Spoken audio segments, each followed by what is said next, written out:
Good afternoon. Welcome to City Council meeting. Today is Monday, July 15th, 2024. It's approximately 1 p.m. I'm Mayor Eric Enriquez. Before we start, I want to mention we don't have a translator today. Okay. So if you all join me, we'll start with a moment of silence for the men and women in our military and our Las Cruces Police and Fire Department.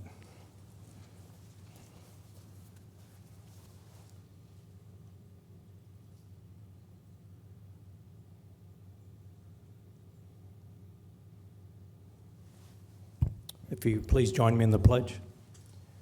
I pledge allegiance to the flag of the United States of America and to the republic for which it stands, one nation, under God, indivisible, with liberty and justice for all.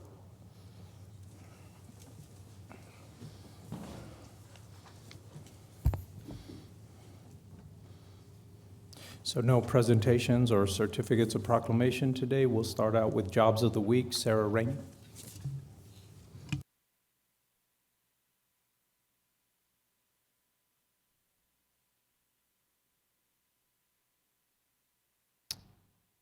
Good afternoon. My name is Sarah Rainey. I am the one-stop coordinator for the Southwest region of the New Mexico workforce. And there we go. All right, for Jobs of the Week, we have a crime victim advocate for the city of Las Cruces. The position starts at $20.29 an hour, and the posting closes on the 22nd. We also have a codes enforcement officer for $20.57 an hour, and the posting closes on the 22nd as well. For White Sands Missile Range, we have an administrative specialist 3. The position starts at $47,000 a year, and the posting closes on the 13th. Actually, that closed Monday. I should have changed that. Sorry, guys. We also have a research associate for MCD Research. The position starts at $12.50 an hour. The posting closes in August. We have an administrative assistant for Looks Eye Care. That is, the pay depends on experience, and the posting closes August 3rd. We have for NMSU a manager for Farm and Ranch. That posting closes in August as well. And we wanted to, once a month, we wanted to kind of bring light to some of our programs that are available. For this month, I wanted to bring light to the WIOA Youth Program. The youth program was brought forth 2014, enacted a comprehensive youth employment program for eligible youth ages 14 to 24.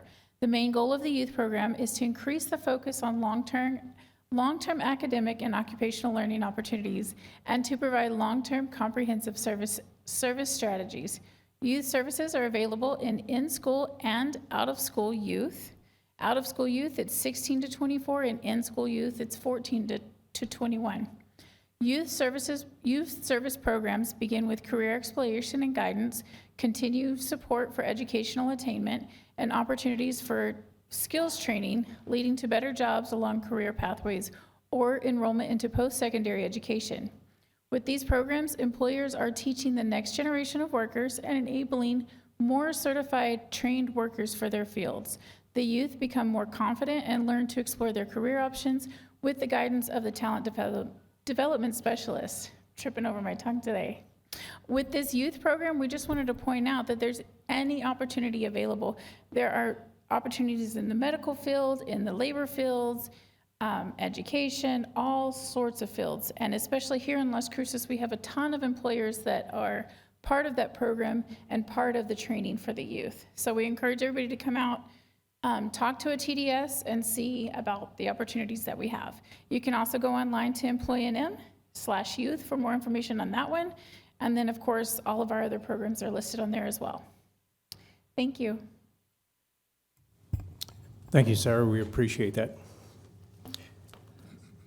Next, we'll have Pets of the Week, Amy DeFelix.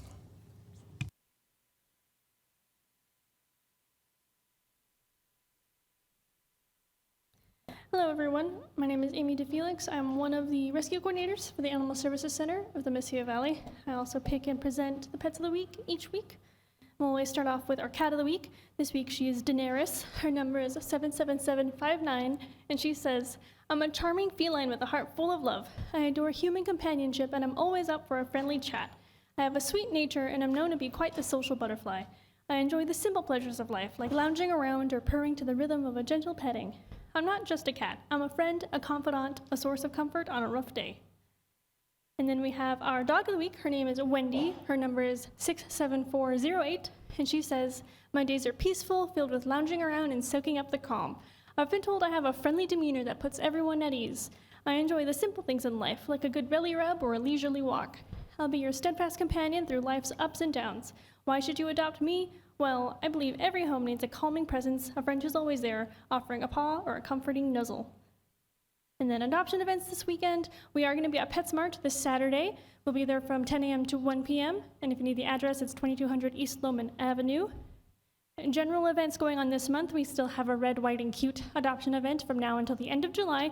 So all adoptions are $50. We have surpassed the sponsored adoptions that have been sponsored by Doñana County Humane Society, but all of the adoptions are still only $50. So we highly encourage, if you're looking for a new furry family member, to definitely stop on by this month.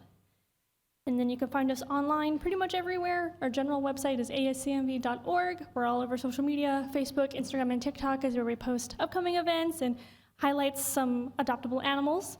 And then YouTube and Spotify and Apple Podcasts, where we upload episodes of our podcast, Tales from the Paw Side. And that is all I have for you guys. Thank you so much. All right, thank you, Amy.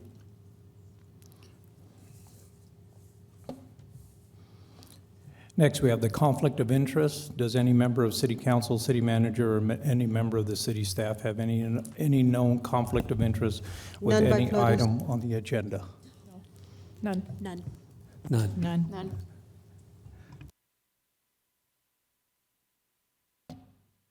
I said none. Next, we'll have public participation, allow up to 3 minutes, no pending litigation or items that are on the non-consent. And we'll have Katrina here up front in red. She'll assist you in who's next in line to come down. Just let her know if you want to speak, and then we'll start with the first row, and she'll work her way up. Thank you.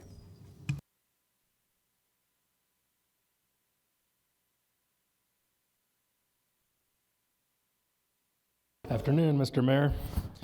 Mr. Mayor, Madam Pro Tem, and other members of the City Chamber. My name is Dr. Michael Law. I'm the current chair of the Greater Las Cruces Chamber of Commerce Board of Directors.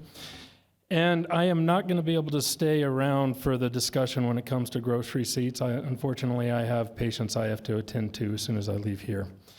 Our fear from the chamber of this whole grocery receipts increase is the fact, why are we doing it right now? Why the rush? I do understand the timing for putting it as a ballot measure, but it just feels like it's being too expedited. Okay, I think, and the chamber board also agrees with me, that, excuse me, we should do more internal analyses of within the city to see if there's other means of paying for it. All of us are in favor of increasing public safety, of getting Chief Story some more places to be able to train his officers, and also to increase infrastructure. We just don't feel increasing grocery receipts at this time is the way to go about it. We did conduct an internal survey. If you'd like, I'd like to go through a couple of those responses for you. This survey was sent to all of our members, and after taking out the duplicates that were sent, there were 4 simple questions. And when I mean duplicates, I mean people that submitted the survey multiple times. It was found that 87.5% of our members did agree that public safety and infrastructure is a top critical issue in our city and needs to be addressed. However, when it came to the putting the grocery receipts on the ballot in favor of the 3.25%, only 2% were in favor of that, 2.08 to be exact. And then for the additional 2.75% increase, only 1.88% of our members were in favor of that. And that's pretty substantial. Some of the comments that were left for possible recommendations are, just like I mentioned, possibly doing internal evaluations to see if there's other means in which we can raise these, whether it be bonds or restructuring certain places within the city budgeting. A couple people did mention that if you were to push it forth to the ballot, if we could actually have in writing specifics on within public safety where that would go, specifically towards the training facility, et cetera, as well as putting some type of a sunset date on that. We will be sending these comments and suggestions to all of you all. Debbie Moore will be around for when you do start discussing grocery receipts if you have any further questions, as well as our chair-elect, Rico Gonzalez from El Paso Electric is behind me, but unfortunately I do have to leave. Again, we are against raising the grocery receipts this time. We don't think it's in the best benefit of our citizens. Thank you.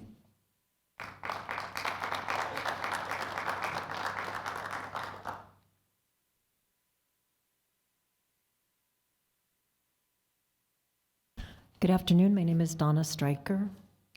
I want to speak to you today about the things that make us more alike than different.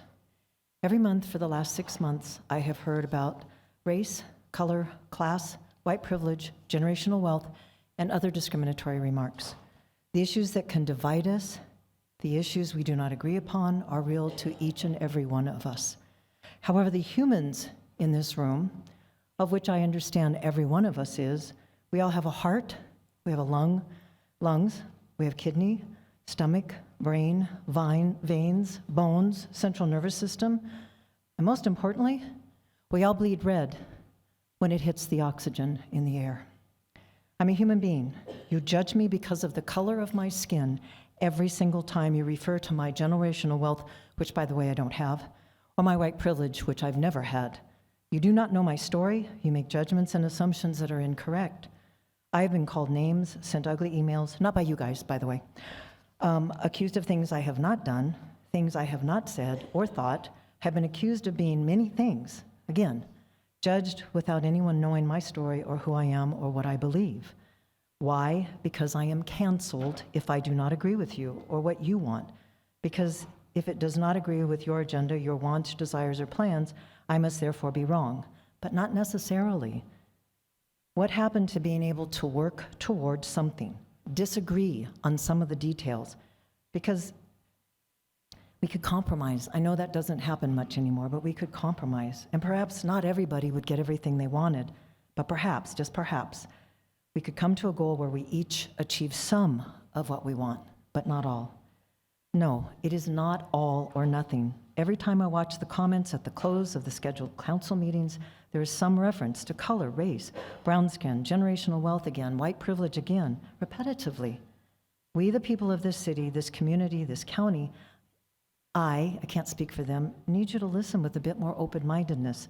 I've been coming to the council meetings and I haven't said anything derogatory. I've done nothing but compliment in the most recent weeks, or I've just kept my mouth shut. Because if I can't say anything nice, I'm not going to say anything nice at all. I think we need more thoughtful analysis.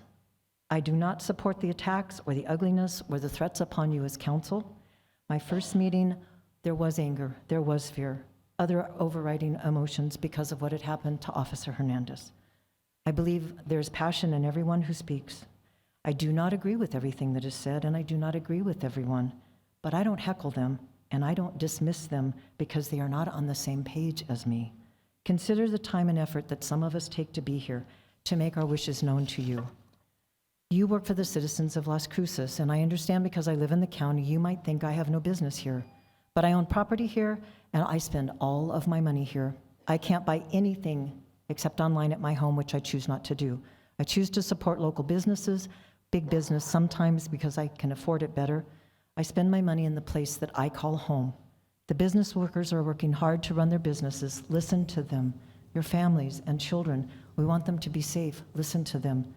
Consider our similarities, please, not our differences. Call me. Ask me for a conversation. I'll tell you my story. Consider me a human and not a white lady that stands before you. Thank you.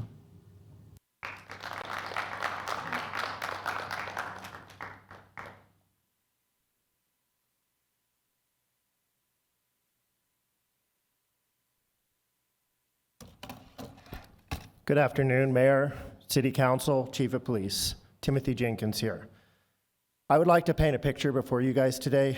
I was raised in East Texas on a farm, and I've been working a full-time job since I was 7 years old. When my grandpa passed away in 1994, we had relatives in Anthony, Texas, and my family moved to El Paso, Texas. After being raised on a farm in Texas with 2,500 acres, our closest neighbor being 5 miles away, and being dropped into the middle of a huge city, it about drove me crazy. I left El Paso, and I walked from El Paso, Texas to Las Cruces, New Mexico with the clothes on my back and $9 to my name. I came off of the university exit, and by the grace of God, the first building that I walked into, which was the Plaza Suites Hotel, I got room and board and a full-time job within 45 minutes. I ate beans and rice for 6 to 8 months and saved every single penny, enough to buy me a bicycle that I could drive to Walmart and get groceries when I got off at 1:30 in the morning. I've worked very hard, and now I'm a small business owner. And I believe in my heart that every single unhoused and homeless person in this city can do just as I have done if it weren't for drugs and mental health. So why is it that certain city council members are saying that I am racist and bigoted with generational wealth because I run a successful business and I have a single family home? Please consider what we are doing here for the best of the Chief of Police and our city. Thank you.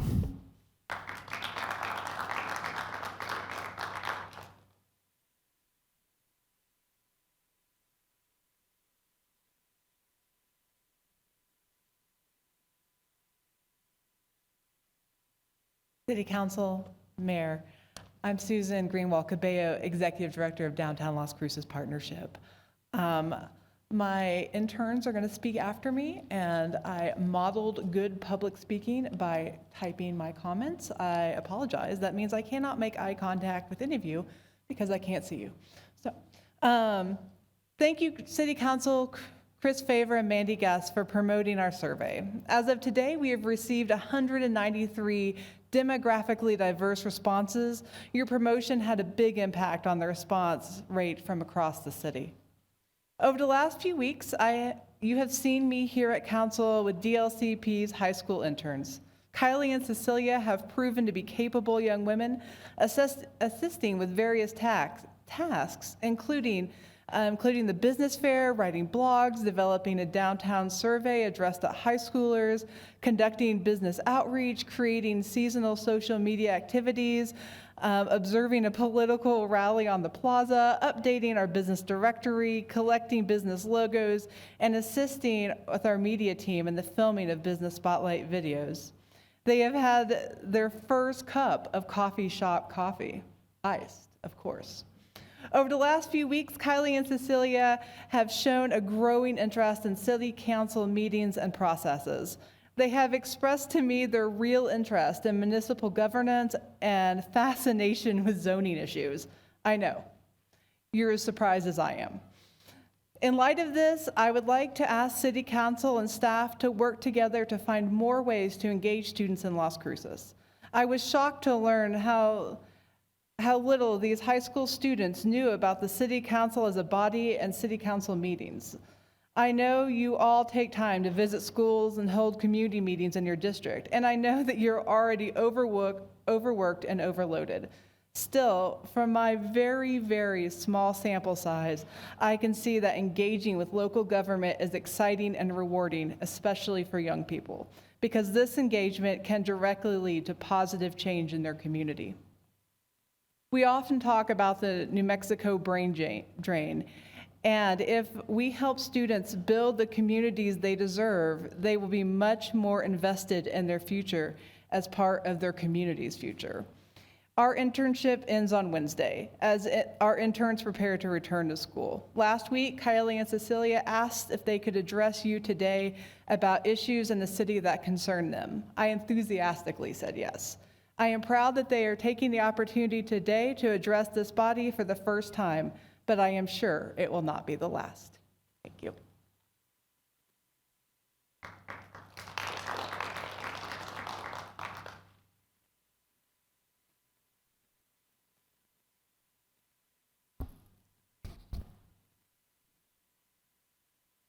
Hello, Mayor, City Council, and staff. My name is Kylie Jenkins.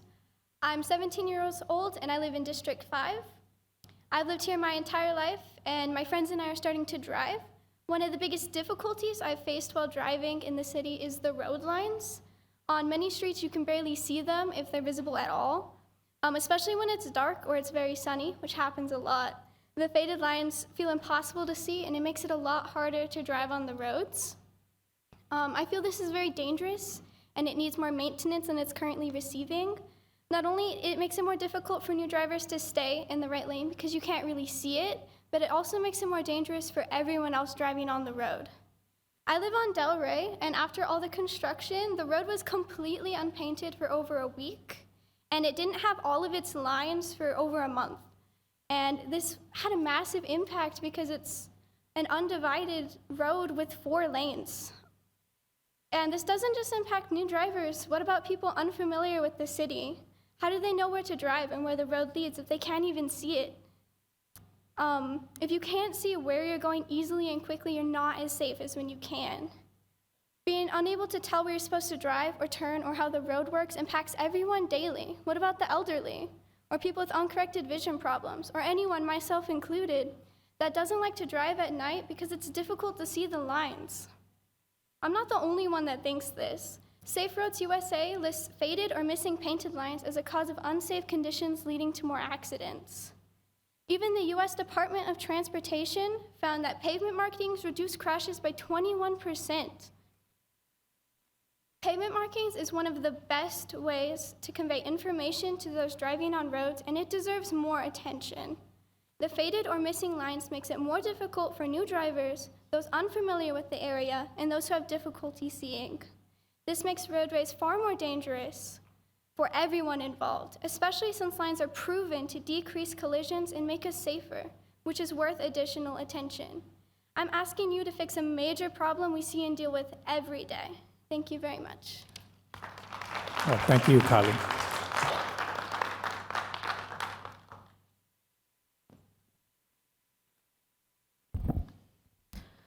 Good afternoon, Mayor, City Council members, and staff. I'm Cecilia Bono from District 6, here to address a pressing issue in our community, stray animals. Every day, many dogs and cats roam our streets, facing hunger, illness, and danger after losing their homes. We can make a difference. Together, we can support local animal shelters, promote spaying and neutering, and educate others on responsible pet ownership. These actions reduce the number of stray animals and provide crucial support to shelters relying on donations, volunteers, and community awareness. City Council, your role is pivotal. Organize adoptions events to find loving homes for pets and introduce pet care education in schools. These efforts not only help animals, but also fosters a compassionate community. It's essential for you to collaborate closely with animals welfare groups, ensuring affordable veterinary care and pet care education for everyone. Every action counts. Adopting a stray, supporting shelters, or advocating for animal welfare. Together, let's ensure no animal suffers on our streets. Let's demonstrate our community's kindness, care, and responsibilities. Thank you. Thank you, Cecilia.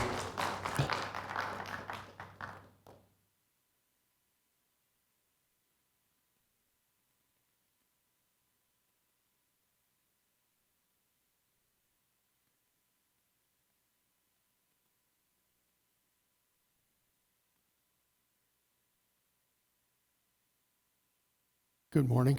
My name is Jim Hurst. Good afternoon, excuse me. There have been many remarks about racism this morning. No one was born, or excuse me, no one of us created the world we were born into.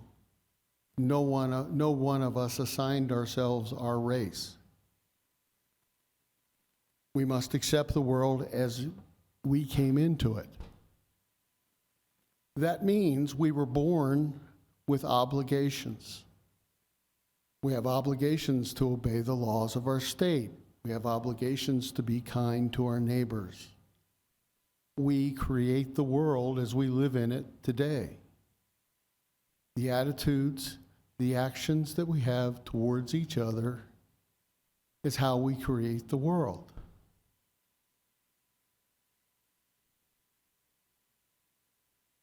We have an obligation to address the wrongs of the past, especially if we happen to have benefited from them. I would like to believe that there was no racism in Las Cruces, ever. That is not the case. The case is there was lots of racism in Las Cruces, forever, against Native Americans, against Hispanics, against white people at some point, against almost everyone, any group you can name, there was some incidents of racism and oppression. Those things just don't go away because they're past. They go away because we reverse them. Injuries have to be healed. They often do not heal themselves. Governments are instruments of healing. Thank you very much.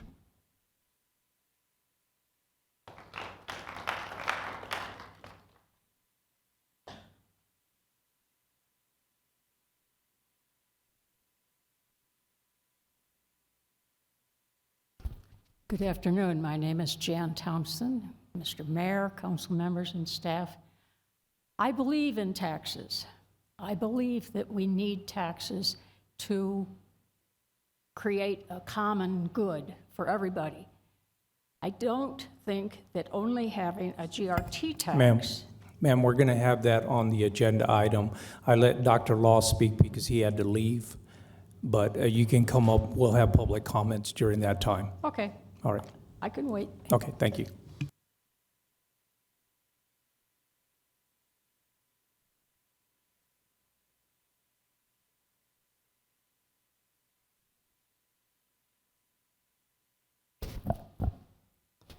Mayor and Council, Juan Garcia. I'm deeply concerned about the increasingly divisive rhetoric from one of our councilors. Following the Supreme Court's grant pass decision, which provides municipalities the option of legal action against homeless individuals for sleeping in public, this councilor labeled the ruling as cruel and inhumane, and attacked the court as ultra-right-wing extremist. Yet this same official has complained about polarization and criticized others for allegedly acting in bad faith. With a large amount of individuals suffering mental illness in the community, irresponsible comments like this could trigger violence. It's a matter of time. This council has publicly advocated for a thriving abortion clinic in Las Cruces. I believe it's misguided to celebrate abortion as a positive right while condemning attempts to address homelessness as inhumane. This seems contradictory and out of step with our community's values of respect, empathy, and a commitment to the inherent safety of every citizen.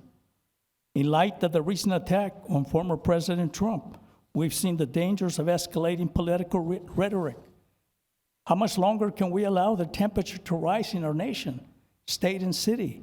I too have been the subject of hateful comments, been called a Nazi, a fascist, and the latest favorite from our progressive friends is being called a Christian nationalist.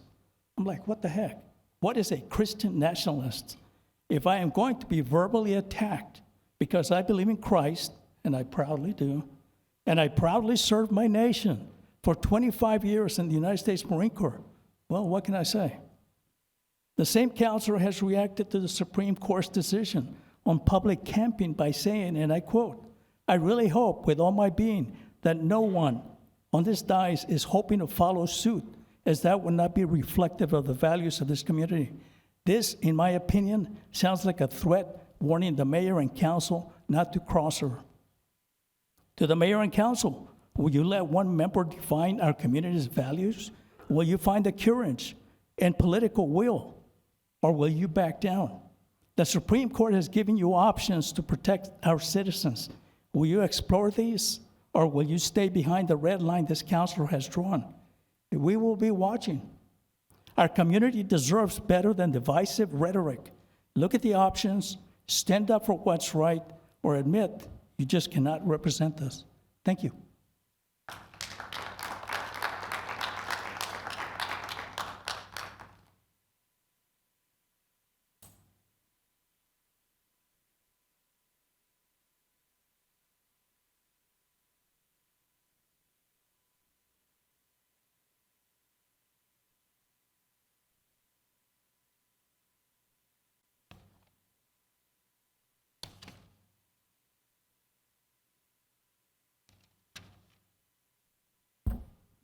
Good afternoon, Mayor, Council, distinguished Chief, City Manager. My name is Eddie Thomas. We have to keep our collective eye on you, I'm referring to the council, to see what progressive plot you come up with next. We have to come and speak out at these meetings in an attempt to keep you guys in check and speak out every time you guys come up with some new repressive ordinance that inflicts harm to the citizens of Las Cruces. Whether it's a totally unnecessary rezoning ordinance or an ordinance to release repeat offending, mentally ill, knife-wielding career criminals that murder our police officers who should be kept from society. As an elected body of government, you encourage and facilitate that which you should be discouraging, i.e. crime, and you discourage small business that you should be supporting. One has to wonder, whose side are you on? Please, get your collective heads out of the clouds. Stop subscribing to this progressive utopia of concentrated, stacked box living, bike riding, Birkenstock sandal wearing, motorless society. Not everybody wants that. As a matter of fact, I venture to say the overwhelming majority of the Las Cruces citizens don't want to live that way. I like driving my truck. I need it to buy and haul building materials and groceries from Walmart, for which you, Ms. Bencomo, have voiced that you have no sympathy for. I support the local economy, like Lowe's, Home Depot, Sutherland's, to name a few. So my single-family living style supports jobs at these businesses that employ local people. So don't villainize me as some kind of selfish, upper-class racist for wanting to live the American dream of owning a nice home in single-family, suburban Las Cruces. I'll ride my bike at my leisure. Thank you very much. It's kind of hard to carry bags of groceries or large building materials like wood or tools on my bike. My small 6-cylinder truck comes in real handy for that. Last but not least, I want to list some of the things that you all have come up with that I think I can hold against you. Starting with your lack of results on violence. That's the main one. Maybe next time I come up, I'll finish the list. Okay, thank you.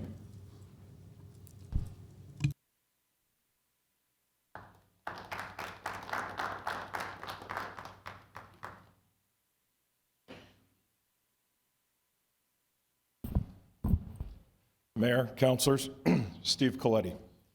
Those of us on the right have been accused of being mean and disrespectful in our presentations here, but when reducing what starts out as a coherent point down to 3 minutes, one must be blunt.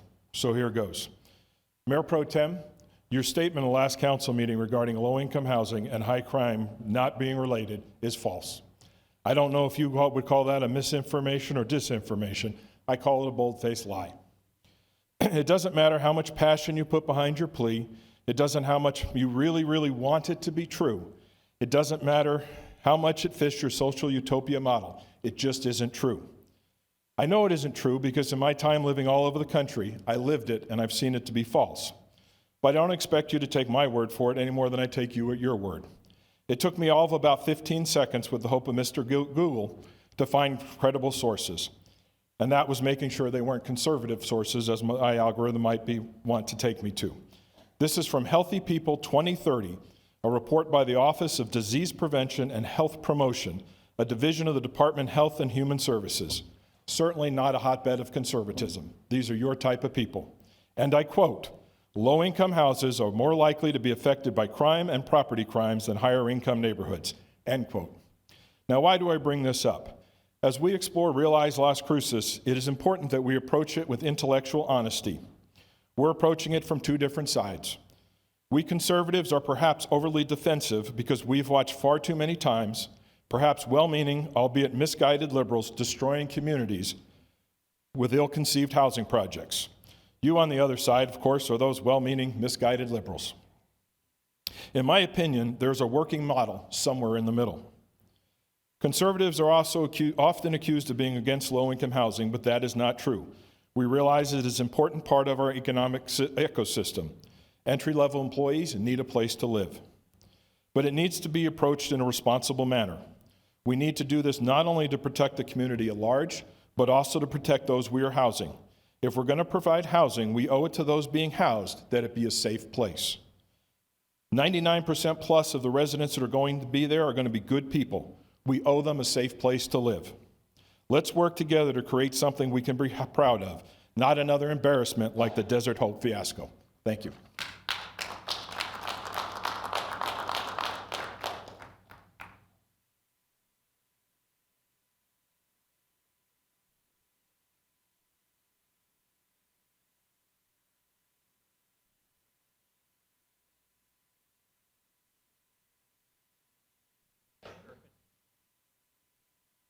Mr. Mayor and Council, Debbie Moore, President and CEO of the Greater Las Cruces Chamber of Commerce. Having played an active role in the internship program, I was so proud of the two young ladies that spoke to you. That's why it makes a difference. I'm so proud that the Chamber had the opportunity to work with the businesses. Thanks, a big shout out to the city. Barbara, you guys did a wonderful job placing them. This makes a difference in the students' lives. It makes a difference in their home life, and it's so exciting to watch. The comments said the Chamber sponsors Junior Leadership, which is a place they can learn about city government, and we will be taking applications in July. It is for juniors of any school within Doñana County. And then last but not least, Senator Hamlin is in the audience. She and I have been talking to the county. We are going to be going after more money so that the summer internship can be supported and get it guaranteed. So, Mr. Mayor, we may be coming to you for support in that regards, because it does make a difference, as you heard today. Thank you very much.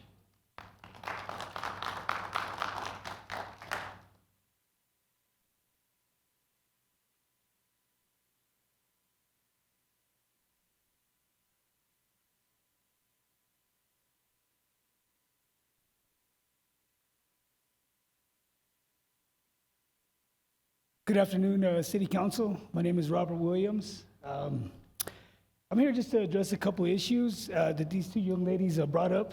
I do teach kids how to drive as a side hustle. I'm a self-employed individual in this county, and there is a problem with the painted lines. And the students that I teach bring it up as well. They, have a hard time because they're just learning to figure out, which lane they're in and everything. And another issue that I noticed is we have street signs. It could be speed limits or whatever. A lot of the bushes and the trees are covering it. They cannot see. And I tell them a lot of the times, I'm just like, you got to pay attention to the signs as we're driving, because it's very important. When you do your exam, you'll have to do that as part of the exam, to pay attention to what sign that you pass or what's coming up. So if there's something we can do, I don't know who to talk to about that, but it's like a lot of overgrown bushes. And even on the side, on the corners, these are from my students that, I ask them about feedback when I teach them how to drive. And they say, when I pull up to a stop sign, there's always a big bush, like right in the way. I can never see around it.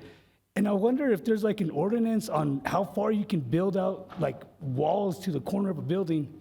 I'm not sure. I don't have any of the data on how many accidents it causes. But these students are coming to me and they're asking me, I can't really even see around the corner. How am I supposed to come to complete stop when there's a big bush perfectly right on the corner where I can't see coming around to the left or to the right. So I just wanted to address that to see if we can do something about that. Mainly the speed limit signs, any of the driving notification signs, whatever. They're all a lot of them are covered up, and the street lines. Another issue that I have, there is an issue somebody had brought up earlier about the animals. I think it was the other young lady. On North Valley, I have a business that I'm self-employed in there, and there's cats everywhere. And all these people, they think they're doing a good deed by feeding the cats. And in our property, the cats are dead. They die because they have disease. And I can't even bring my dog to my shop because the diseased animals are there. I'm always throwing away dead cats. And I tell people when they're feeding them, the best thing you can do is maybe we can catch them and get them fixed. You know, I understand that wild animals are going to be a thing. We are in the desert. But most of them are cats. I don't see so many dogs. And I hate to see people wasting money trying to feed them thinking that they're doing a good thing, and they're not, because all of them are ending up dead in my property because whatever disease they got going on. And I don't think it's healthy for our community in the first place. So I don't know if there's some kind of thing, I don't know who I can talk to about coming up with some kind of grant or something so we can get these cats and fix them to help fix the problem. And then I know, Mr. Mayor, you were talking about the gross receipts that you're gonna discuss that later. Well, I'm gonna be leaving.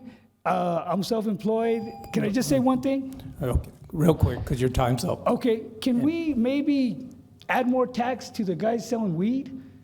Because that's an open, I'm just saying, you know what, they're making a lot of money and they pay minimum wage. Okay. So if we could do that, Yeah, you know, it I gotta affects- go too because I'm self-employed, so I'm just saying. If you want to leave your name and number with the city Sure. clerk, so that way we have staff taking notes and they can reach out to you and explain some of the Okay. What about my traffic and number? the animals. Yes, Right here? yes, Okay, oh, okay, thank you. thank you.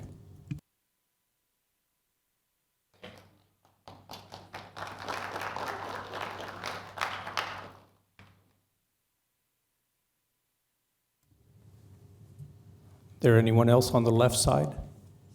Oh, he's coming down.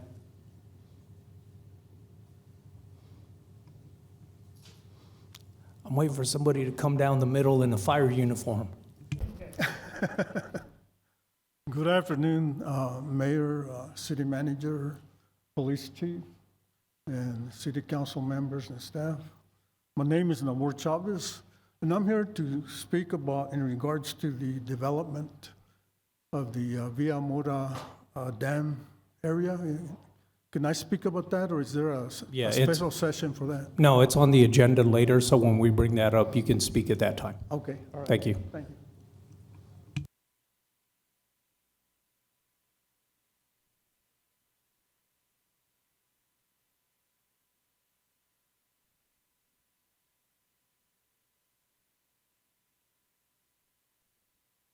Hello, Mr. Mayor and Council. I do ask permission. I do have an appointment that I have to go to at 2:15, so if I may speak on the GRT at this point? Yes, Senator, go ahead. Thank you very much, Mr. Mayor and council members. My name is Carrie Hamblin, and I come before you today with the unique honor of wearing two hats, as the CEO and president of the Las Cruces Green Chamber of Commerce and as a New Mexico State Senator. And I'm speaking today in reference to the proposed increase in gross receipts tax for the city of Las Cruces. I, along with many others, understand and support the need to improve and increase quality of life opportunities for all of our residents, with improvements for public safety, our streets, our parks, and our public facilities. And in my dual capacity as CEO of the Green Chamber and as a state senator, I do encourage you to hold off on the increase of the GRT and look for and try other options to first increase the revenue. And I commit my time as a state senator to helping with that. We've already done some things with the Metropolitan Redevelopment Act. There are GO bonds, there are other things. And as Vice Chair of the State Senate Tax, Business, and Transportation Committee, we oversee the development of the omnibus tax package and understand the give and take of reducing taxes and increasing taxes to pay for the services that we need in our communities. The money has to come from somewhere, right? But I just don't think the timing is right for a GRT increase, and for several reasons. Restaurants, coffee shops, and small businesses, to include sole proprietors, all have to pay more for goods and services because of the price increase as a result of the supply and demand backlog that has been created by the pandemic. And although we seem to be on the other side of the issue, for the most part, Our small businesses are still absorbing those costs to avoid passing on the increases to their customers and running the risk of losing business. And I know I'm not the only one who notices how food at the grocery store costs more. Our hardworking families have to watch how they spend their money more now than ever, and in many cases, foregoing purchases of some things just to put food on their tables and to keep their homes cooled or heated. And although your proposal wouldn't impact groceries or medicine, we are already seeing those higher prices coming from the manufacturers and the food companies. I do want to point out that when you spend $100 at a Walmart or a Target, about $14 stays in this community. When you spend $100 at a small business, anywhere from $62 to $65 stays in that community. If you want to say you're supporting local jobs, you're supporting local businesses. It's not supporting those big box stores. And those big box stores can go ahead and be able to respond to the increase in gross receipts tax, where our small businesses don't have those opportunities. And as we find ourselves in a very unique situation, we have cross-border commerce that people go to El Paso because they don't charge a GRT, and we do. As the CEO, as I finish up, as the CEO of the Las Cruces Green Chamber of Commerce, I'm asking you to hold off on increasing the GRT and look for other ways that will meet these needs. But as a state senator, I commit to working with you, as I have with many of your departments, on trying to address these needs that would serve and come up with long-term sustainable and fair methods of generating revenues for our city. I do appreciate your consideration, and thank you, Mr. Mayor and Council. Thank you.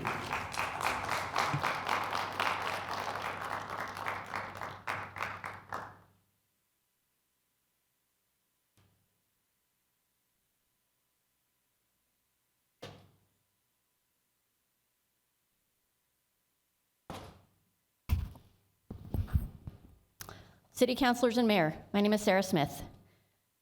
I wanted to talk to you again about the special session, which, as you know, is starting on July 18th. Good, Senator Hamlin's still here too.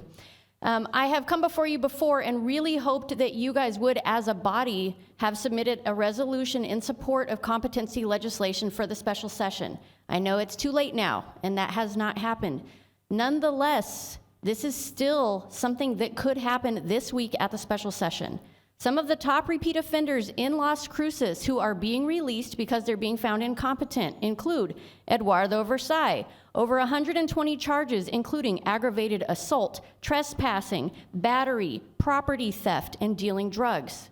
Juan Miranda, over 95 charges including assault, trespassing, property damage, and carrying a deadly weapon. Patrick Torres, over 30 charges, including aggravated battery, which may cause death or great bodily harm, aggravated assault, trespassing, armed robbery, and drugs. All of these individuals are being released back into Las Cruces because they're being found incompetent. The governor right now is aiming to address competency in the special session. I know this is a heavy lift. Nonetheless, we really need this for our community. The legislation that she is proposing looks pretty good. She has, for instance, the DA being required to file for involuntary civil commitment if any of the following are met. If it was a serious violent offense, if it was a felony involving the use of a firearm, or if the defendant has been found incompetent 2 or more times in the previous 12 months. This has the potential to change what's happening here in Las Cruces, and we really can't wait. So this is a way to potentially improve crime here, as well as defer these people into the treatment that they really need so that they can actually get better and stay off the streets. It's not too late for you, who have a much louder voice than me or any of the community members here, to call our state reps and our state senators, to email them, please, and ask them to support and do whatever they can to get these legislation bills passed during the special session. I'm calling on you. Please do this. Thank you.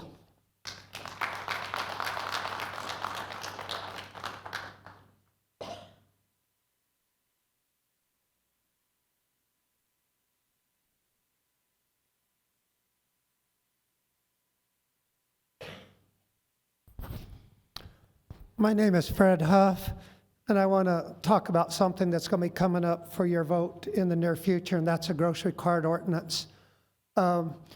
I really hope a lot of you on this dais are considering voting in favor of it. One of the things, you know, I was kind of involved with this kind of from the get-go, and the grocery carts, the abandoned grocery carts out among the city, to me just represented a lot of litter and a lot of non-caring on the part of the businesses, because, I'm sorry, they need to take responsibility for keeping these carts on their property. And I really salute Chief Story for the ordinance that he has come up with or proposed that puts some responsibility onto the businesses to try to keep these carts on their property. In the last few weeks, I spotted a vehicle pulling a trailer with a bunch of carts on, and I turned around and went and talked to them. And they were a company from Albuquerque that had been hired by Walmart to come down here to Las Cruces and start picking up the carts. And they said it was because they were doing this because of the proposed ordinance. And Walmart was getting ready to engage and follow. Hopefully this ordinance will pass. Walmart, it looks like they're going to fall in line.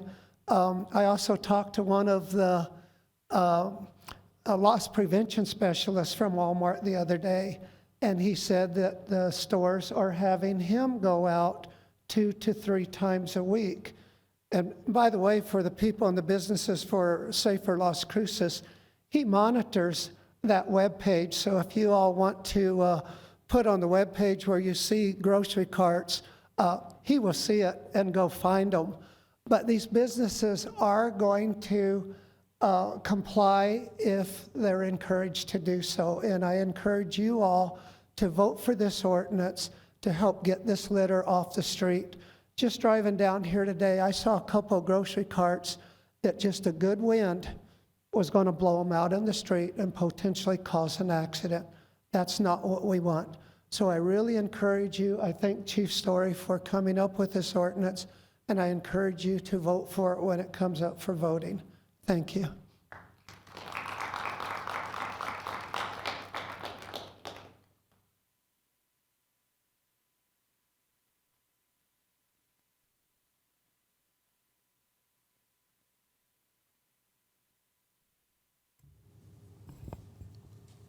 Okay, seems like that's it for public participation. Thank you. Next, we'll have acceptance of the agenda. Move to approve, Graham. Second, Corin. This is on the motion to accept the agenda as presented. Counselor McClure? Yes. Counselor Matisse? Yes. Counselor Graham? Yes. Counselor Coran? Yes. Counselor Flores? Yes. Counselor Bencomo? Yes. Mayor? Yes.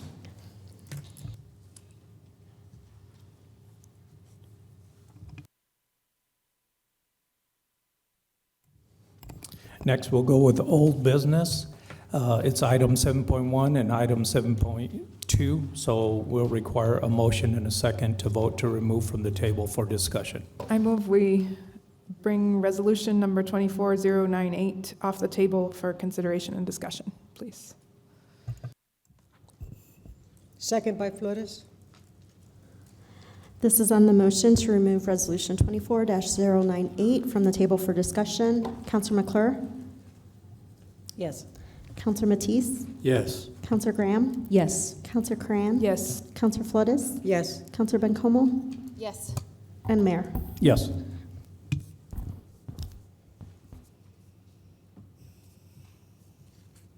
Mr. Mayor, Tim Pitts, Deputy Director of Community Development. Good afternoon. We're back to discuss a motion that you tabled back in March 18th of this year. This is the Love's Travel Stop Sidewalk variance, as you will recall.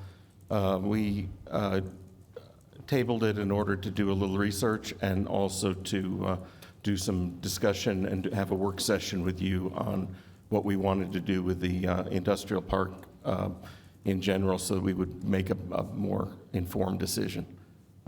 Remind you of the request here. Love's is requesting not to have to build the sidewalks in front of their new travel center that they are pretty close to completion on the initial portion of. you're the reviewing body on these variances because it's in Chapter 1 of the municipal code. That's the next slide. I'll go ahead and just say it. In Realize Las Cruces, we're proposing to move that into the design standards section so that it can be handled by the Development Review Committee and the Planning and Zoning Commission, and not necessarily come to you unless there's an appeal or something like that. So that because normally we don't bring road cross sections to the city council. That's usually handled by the engineers and so on. And but in this case we have to because of where it is in the code. Basically, the idea is that sidewalks are required on both sides of almost every street in the city of Las Cruces, and that property owners are responsible for building those, usually when they get a building permit. And I just went through that. Policy-wise, we have a lot of policy that encourages us to have sidewalks on every street. Elevate Las Cruces did that. The Las Cruces Innovation Industrial Park Plan said that walkability was important, and the Complete Streets Ordinance also speaks to having sidewalks on every street if possible. When it came to code, however, the Las Cruces Innovation Industrial Park overlay, the actual code that we enforce, did not have that policy provision in it to require sidewalks. So we are defaulting to the standard that's true for across the city. And as we've discussed this, there actually are probably some decent reasons not to want to have sidewalks everywhere. So I go back to the situation. You see the Lowe's travel stop project area in the middle. They have an additional area that they purchased, and they were going to put a Speedco or something like that, a semi-truck maintenance facility on that property. They've paused that project for the moment. They still want to do it, but they're not going to be doing it with the project they're doing right now. So right now they're just doing the Love's Travel Stop, and they're pretty close to finishing the building itself. And when they do that, they would like to open that and demo the old building. So they've remained open through the whole process. You'll see they have about 2,000 linear feet of area that would need sidewalk, were they to be required to have sidewalk. I just a couple of slides just to show you what the circumstances are.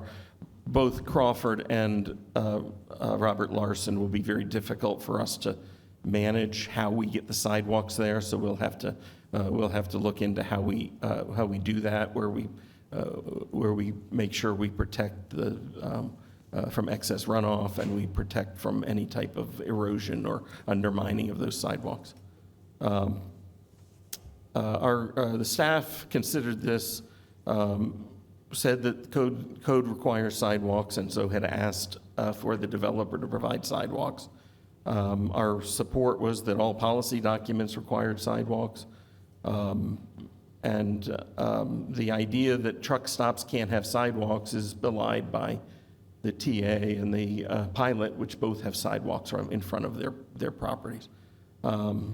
However, there are no other sidewalks in the industrial park.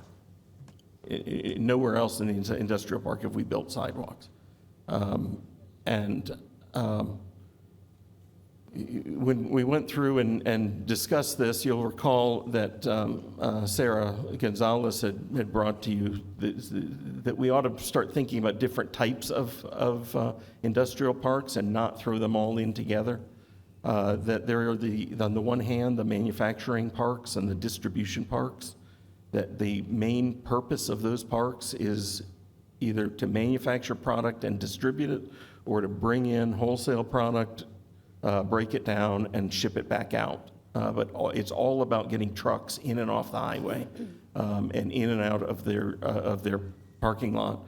What most of those businesses are looking for is basic utilities. They need electricity, water, sewer. Sometimes they need specialty utilities that an industrial park might have, and then they want highway access. Everything else is not what they're looking for, so they want very limited design criteria elsewhere. On the other hand, a science technology park or a research and development park very much is something that people go to, they stay at all day. The distribution center, for instance, might have at most, might have a 200,000 square feet of space and might only have 20 employees. Whereas at a research and development park, if you had 200,000 square feet, you'd likely have 400 employees. And so those employees need somewhere to go, they need somewhere to walk, they need somewhere to, restaurants and daycare centers and gyms and so on. So the idea is that in the industrial park, in the Las Cruces Industrial Park, we're looking on the south side of I-10 to be more of a distribution style park, and the north side of I-10 to be more of a technology park. So on the north side, we would certainly want to have sidewalks everywhere. The south side, it's kind of, staff has come to the conclusion that it might be better not to have the sidewalks, given the difficulties of trying to get the sidewalks in there. The other thing I think Councilor McClure had asked us to go out and ask some people. I know that some people had expressed some interest in having sidewalks. And so we went and talked to the people on Crawford and elsewhere in the park. And seven of the businesses were willing to discuss this. 3 of them said, yes, we want sidewalks. So in keeping with what Councilor McClure reported, yes, there are some that want them. 4 said they do not want them. But when we asked the question, would you be willing to pay to put them in, they said no. And then they started talking about, oh, but you know what we really would like you to spend money on is to fix that intersection.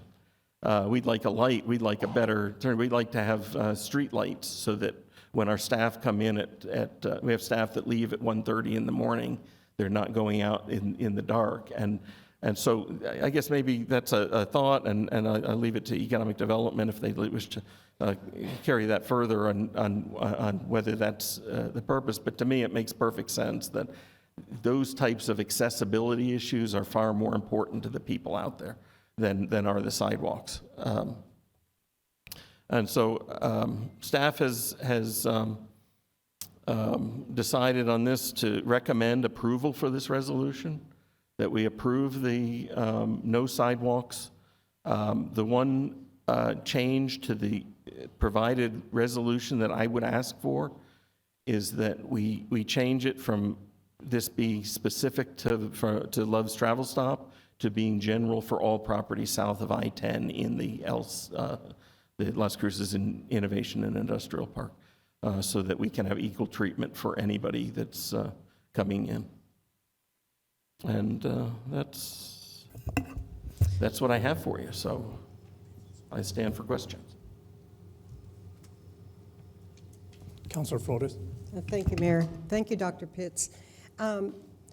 Yeah, I was wondering about the applicability of this specific resolution to prospective builders or whatever businesses.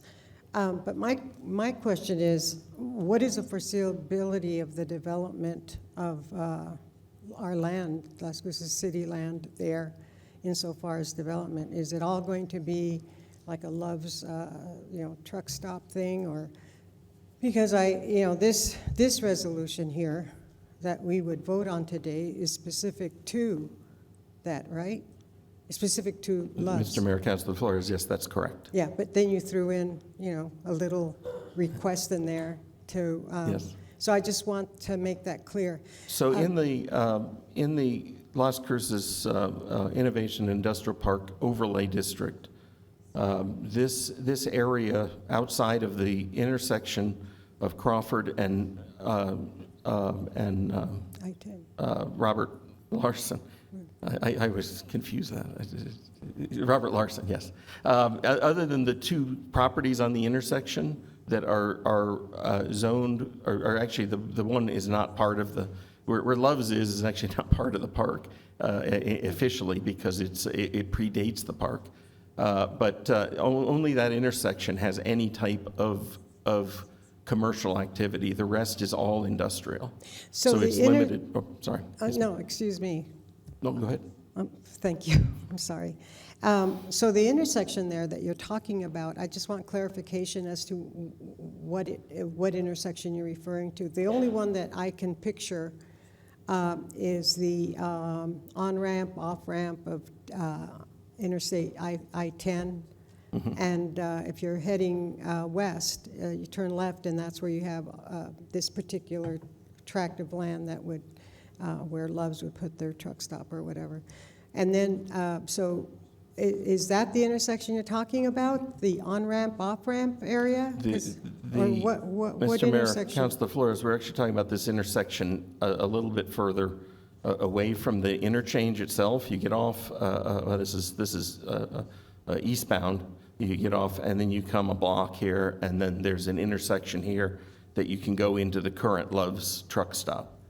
And you can either turn right and come in there. So that's south. It's this intersection that people are saying is dangerous. Is dangerous. Yeah. And I don't know if you've been out there at a time when there's a lot of trucks. It can be very confusing what you're doing and who's going first and so on. So, but you know, the fact that it's south south of I-10 puts it close to the industrial complex there. No? Or yes. am I? Correct. Okay. So because of that, I think that, because I'm pro sidewalks, and of course, you know, whatever people want to say, but part of my concern is that there's LSIP's, I don't know if that's pronounced correctly, proposed site, Love's Travel, and I'm just wondering if,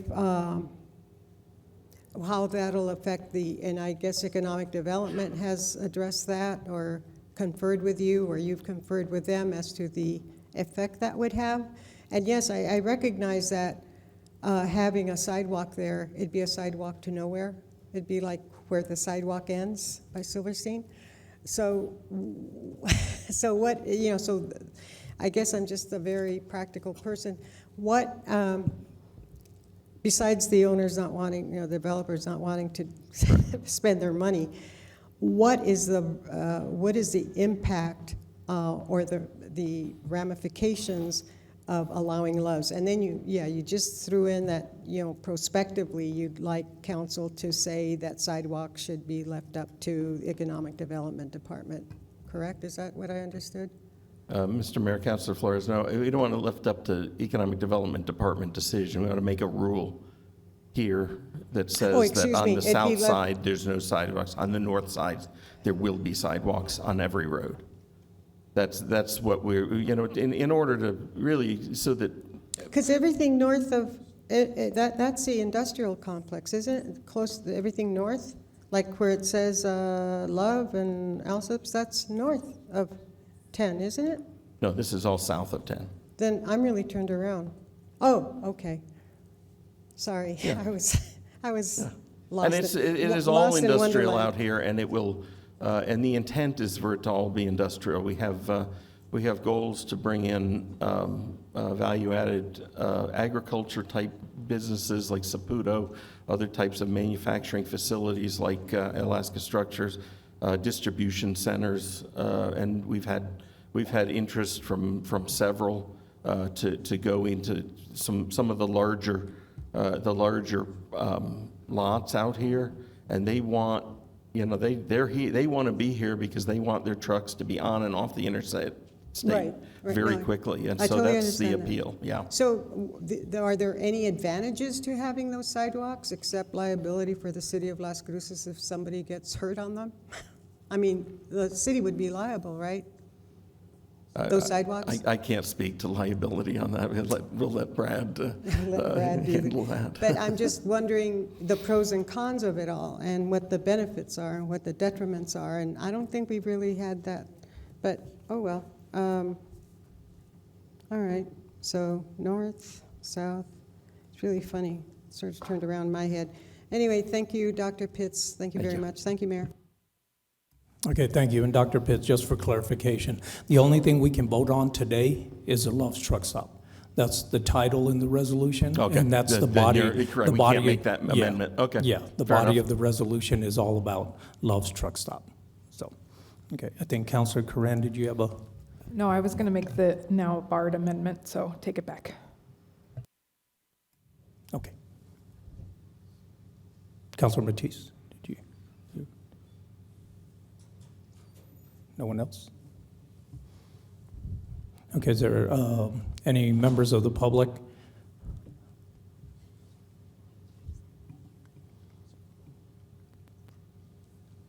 Yes, sir. Come on up and just state your name.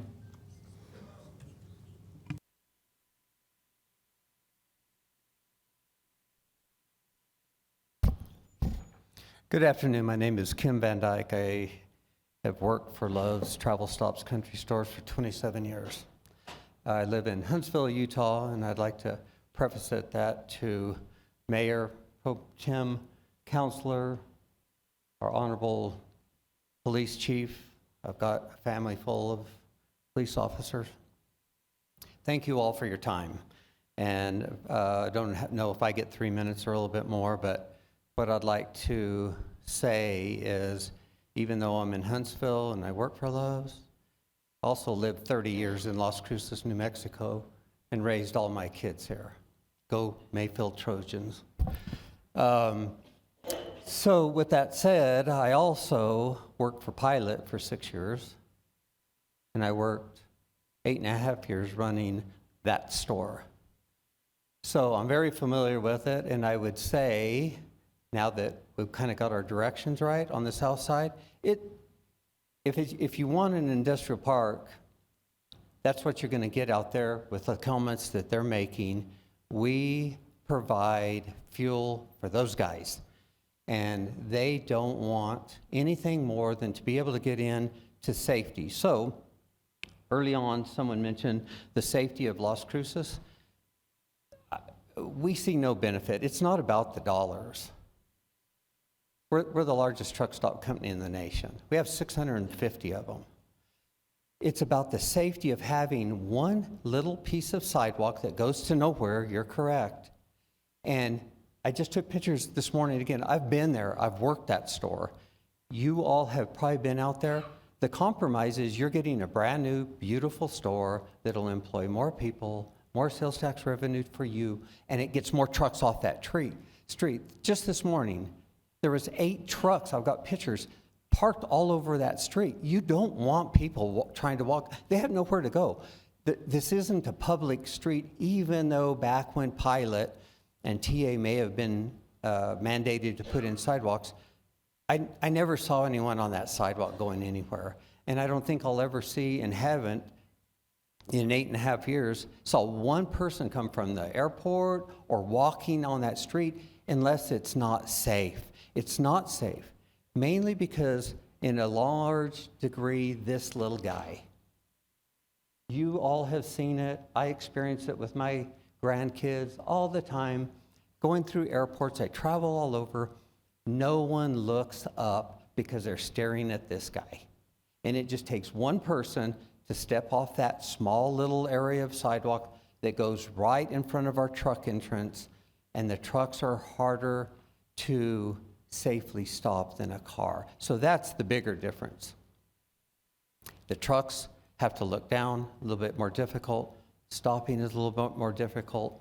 We're making that site a bunch safer just by having the new safety corridor on that backside for the trucks to get down there to fuel, and larger parking. And yeah, we don't have a speed co planned for it initially. We did, but we don't anymore. So there's a lot of reasons we don't want that sidewalk. No one's going to use it in 8.5 years that I was out there, but if they did, then again, you get a kid out there, go walk the dog or whatever, and they're looking at their phone, they walk off there, it could be an accident. These things aren't safe, and I use one all day, every day. So I hope that with that said, the chamber's in favor of public safety, so are we. And I mentioned the compromise that I think you're getting a beautiful facility that's going to make everything safer. Everything's pushed back from the roadway. So I hope that you consider that we're on the side that there are no sidewalks. I don't think there needs to be. It just makes it a waste of money and time, and I don't think it's safe. So I hope you consider all that. On the north side, I think it'd be great to have them getting close to the airport where you'll have more commercial activity. Okay, thank you, Mr. And I'll be glad to answer any questions. No, thank you.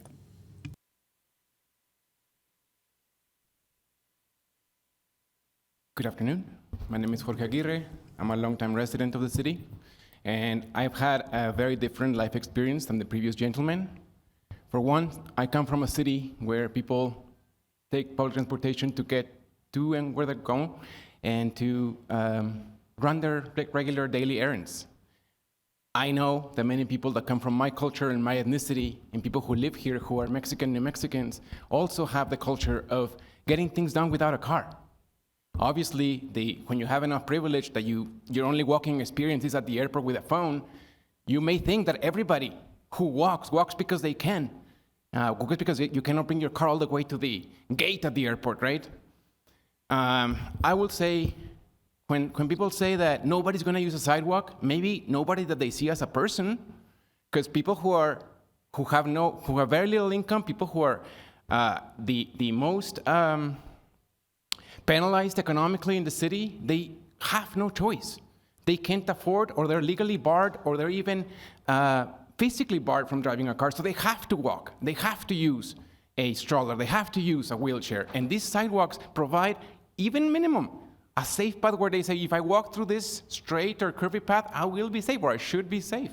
So this idea that pedestrians are not going to walk through a dangerous area because there is no sidewalk is not true. Pedestrians will continue to walk with or without a sidewalk like they do in the city, in parts of the city that has no sidewalk.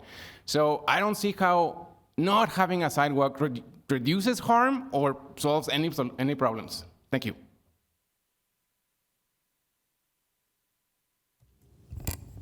All right, thank you.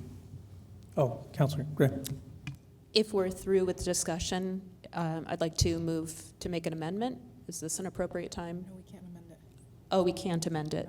Okay. So with that, we're ready. Christine, go ahead, ready for the vote.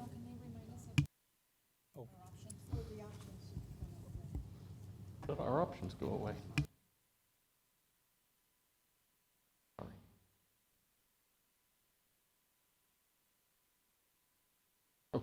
Sorry, Tim Pitts, your options today are to vote yes, which would approve this variance request, and they would not need to build the sidewalks. A no would be to deny the request, which is to require the sidewalks.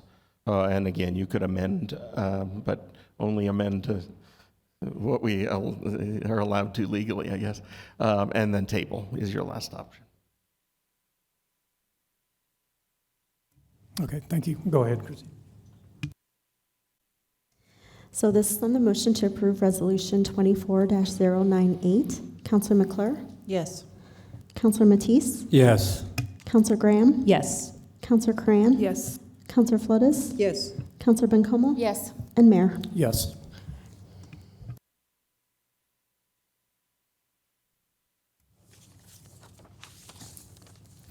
I move, oh, go ahead. Yeah, you need a motion and a second for removal of 7.2, which is Resolution 24-029. I move we bring item 7.2, 24-029 off the table, please. Second to that motion? This is on the motion to remove Ordinance 3071 from the table for discussion. Counselor McClure? Yes. Counselor Matisse? Yes. Counselor Graham? Yes. Counselor Cran? Yes. Counselor Flores? Yes. Counselor Bencomo? Yes. And Mayor? Yes. Good. Adam? Good afternoon, Council. Adam Ochoa, Community Development for the record. Before you is the case we tabled last meeting. This is a proposed zone change for a property located at 2605 Baton Memorial West. Such a property is currently vacant or undeveloped, pretty much. It encompasses approximately 2.67 acres in size, and it is currently zoned C2, which is commercial medium intensity. The reason for this zone change, actually, because the C2 zoning on the property, it does make the property non-conforming, considering the C2 zoning maximum lot size is 1 acre in size. So this zone change will essentially make the property legal, if you will, with our current codes. It is located along a commercial corridor, Baton Memorial, and fronts a minor arterial roadway, which is Baton Memorial West itself. Seeing the subject property here, as you can see, large commercial corridor, residential neighborhood to the north with an apartment complex kind of buffering that property from each other. Again, as you can see, vacant piece of property here, never been developed. So the proposal is to a zone change to C3, which is commercial high intensity. This will align the zoning of the property with current 2001 zoning code and will eliminate non-conformity as well. Will also allow for for potential future development as well, because as it currently exists, it cannot develop unless it gets subdivided, does something in order to meet the C2 requirements. When staff did their analysis, we saw no public safety, health, and welfare issues associated with the zone change. There's no adverse off-site impacts either. The proposed zone change does align with the suburban neighborhood place type as called out by Elevate Las Cruces Comprehensive Plan. And again, the property is also located along a minor arterial roadway where C3 zoning and uses are encouraged. Notice was sent out to all surrounding property owners within 500 feet. Staff received no public input on the proposed zone change. On April 23rd, 2024, the Planning and Zoning Commission considered the proposed zone change and did recommend approval by a vote of 4-0. Findings stated at that meeting was the subject property is currently zone C2, and the C3 zoning designation will bring the property into compliance with current code. Property located along a minor arterial roadway where we encourage C3 zoning. Proposed zone change will help ensure the subject property remains sensitive to the existing neighborhood, and it's based on staff's analysis. Elevate Las Cruces, Section 38-2 of the 2001 zoning code, and 2-382 of the Las Cruces Municipal Code. Now, the reason when this proposed zone change was tabled last time, I apologize, this is small, but it's an extensive list. The applicant actually met with an adjacent property owner, and they saw potential issues, if you will, that would affect the area with some of the uses that are allowed in C3. So the applicant went ahead and requested the table if we could meet with them and see what would be some, hash out what would be some items that they wouldn't be comfortable with on the property. So those uses are listed here. These are the restricted uses. They are extensive, anywhere from auto truck parts stores, bars, nightclubs, convenience stores, gas stations. There's a list there, and another list there as well. So it's a good amount of uses. A lot of these are actually uses allowed only by conditional use or special use permit, but they are being asked to be removed as permitted uses for the C3. So the applicant is asking that this proposed zone change be approved with the conditions that these uses be restricted from the subject property. Staff will amend our ordinance accordingly to make sure that it meets those conditions if a city council votes to do so. So your options are 1 to vote yes, approve the proposed zone change. Subject property will be rezoned from C2 to C3. 2 to vote no, deny the proposed zone change. Property remain non-conforming in C2. Vote to amend. This will allow council to add those conditions of allowing of that list of restricted uses on the property or any other conditions deemed appropriate by council. Or table, postpone, and direct the staff and the applicant accordingly. The applicant is here if you have any questions for him, and I stand for questions. All right, thank you, Adam. Any questions by council? Councilor Crane. So again, this is in my district, and I would love to hear from right by my house, so that I would love to hear from the applicant. But my understanding is if we vote yes, it's just yes, C3 unrestricted, yes? Correct, it's straight C3, ma'am. If you do with conditions, you can add the conditions of the restricted uses if you wish, or any other conditions deemed appropriate by council. And the adjacent properties are C3 unrestricteds? Mayor, Council Kern, that is correct. Okay. Actually, let me go back to that. for you could see, because, here we go. Actually, a lot of these properties along Baton Industrial. Memorial West are zoned commercial, but they're also not conforming. A lot of these are still C2 and over an acre in size. There is a couple C3 uses, and then you get into industrial, we get a little further east on the road. Okay. If we could hear from the applicant, that would be great, just to hear what the thinking is, but I just wanted to get clarity on understanding where the restriction request is coming from, because I haven't heard anything from folks about this, so that's why I'd like to know more. Mayor, councilors, sorry for the Band-Aid. I'm learning how to walk and chew gum at the same time, but my name's Kerry Bolsterbaum, for the record.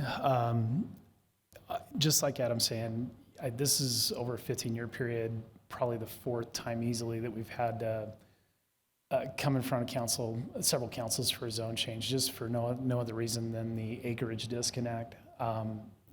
Just so many people back in 2001 as an owner that just didn't understand that they had a one-time shot to get their acreage into compliant, and they can't sell, develop, or anything of that nature. Now, I will say that the party that reached out to us for conditional type restrictions has that land. This wasn't the case when we applied for the zone change, but they currently have that land under contract for nothing more than neighborhood control. They have a very substantial financial investment in the apartment or multifamily complex directly behind it.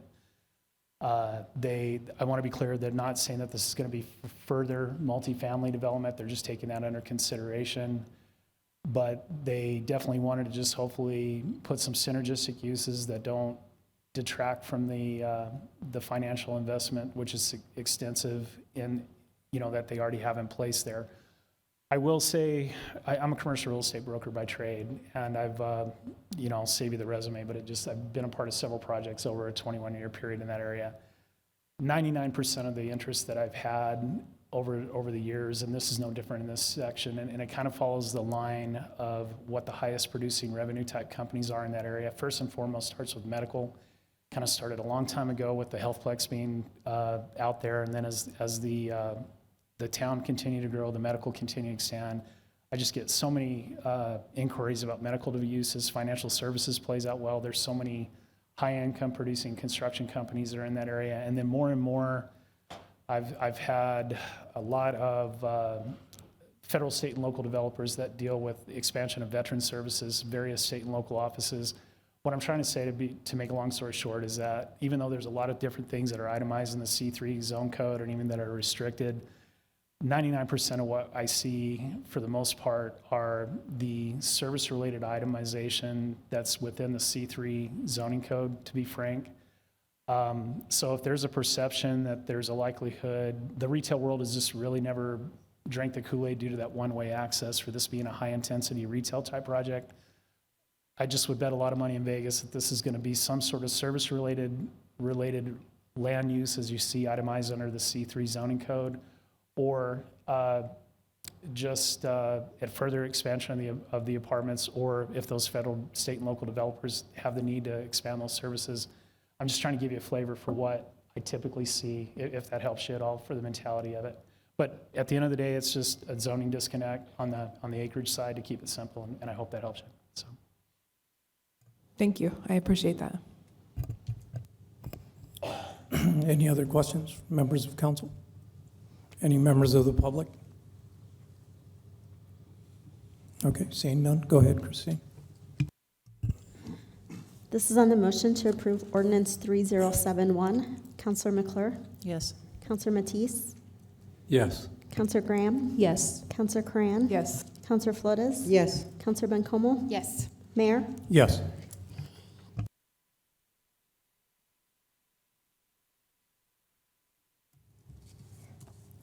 Thank you, Adam. Next is resolution number 25-009, item 8.1. Move to approve. Second.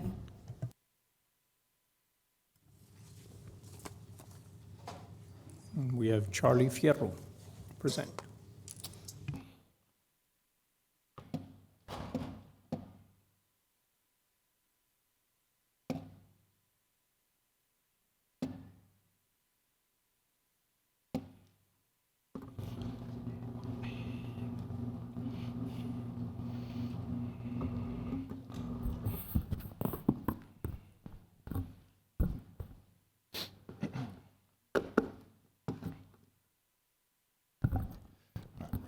Good afternoon, Mr. Mayor, Mayor Pro Tem Bencomo, City Council, City Management and staff. My name is Charlie Fierro, Budget Analyst with the City of Las Cruces Fiscal Management.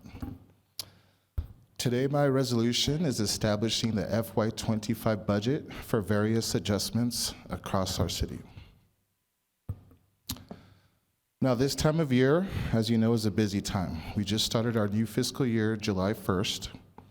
So there's a lot of movement going on, and we offer our departments an opportunity to polish up their budget. So this is considered best practice.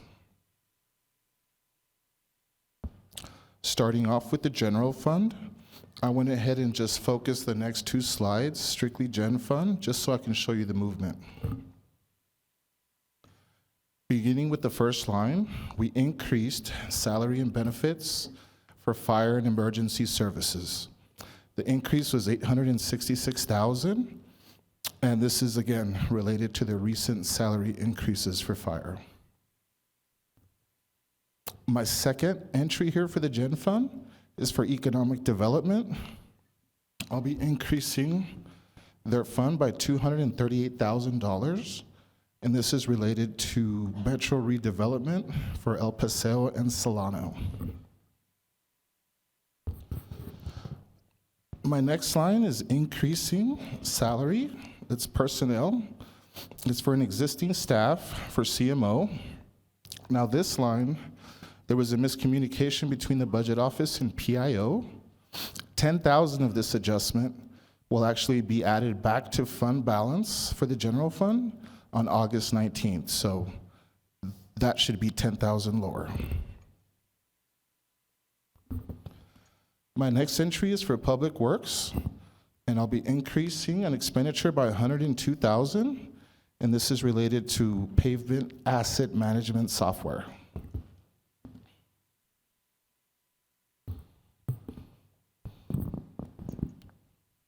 The next entry is for $14,250 for Parks and Rec, and this is increasing their general fund, carrying over a PO for a tilt trailer from 24. So this is actually a carryover from 24. And my final entry for the general fund is with the city manager's office, increasing their fund by $200,000. This is related to the SOS nonprofit services. And if you look at the slide, that final line there, that is the total increase in expenditures for the general fund, $1.4 million. And looking down in the right corner, you can see the available fund balance is $2.2 million.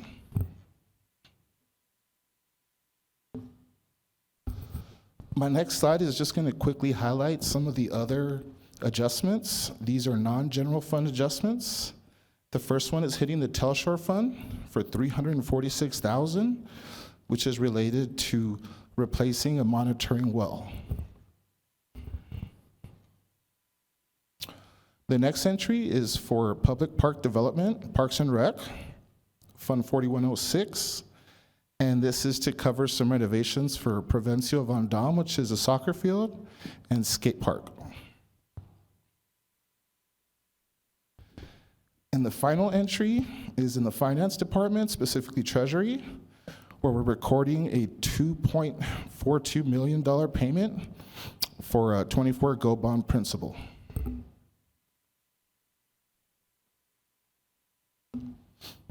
I'll go ahead and turn it over at this time to Cynthia Campo with CIP.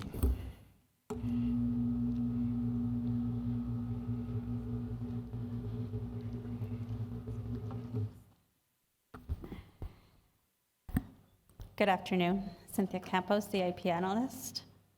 And as Charlie mentioned, because this is the first CIP amendments for the fiscal year, we do have quite a bit of CIP amendments as well.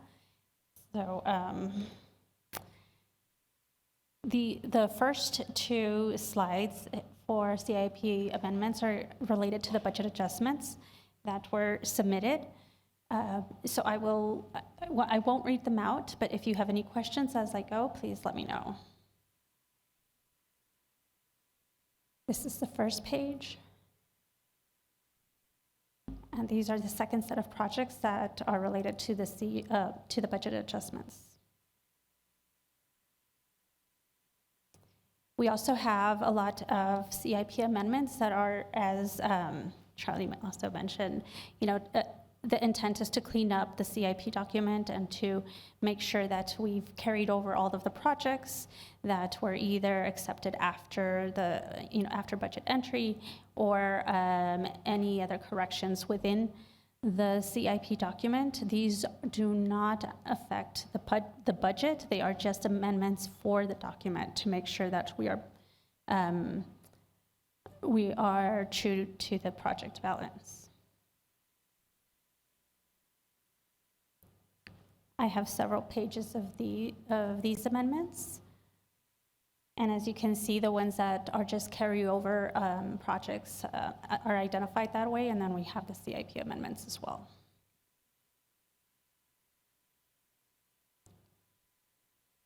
I believe there's just one more page of these. And these are new CIP projects. So we have 2 additions, the East Side Senior Center purchase and renovation and the Alameda Boulevard design and construct.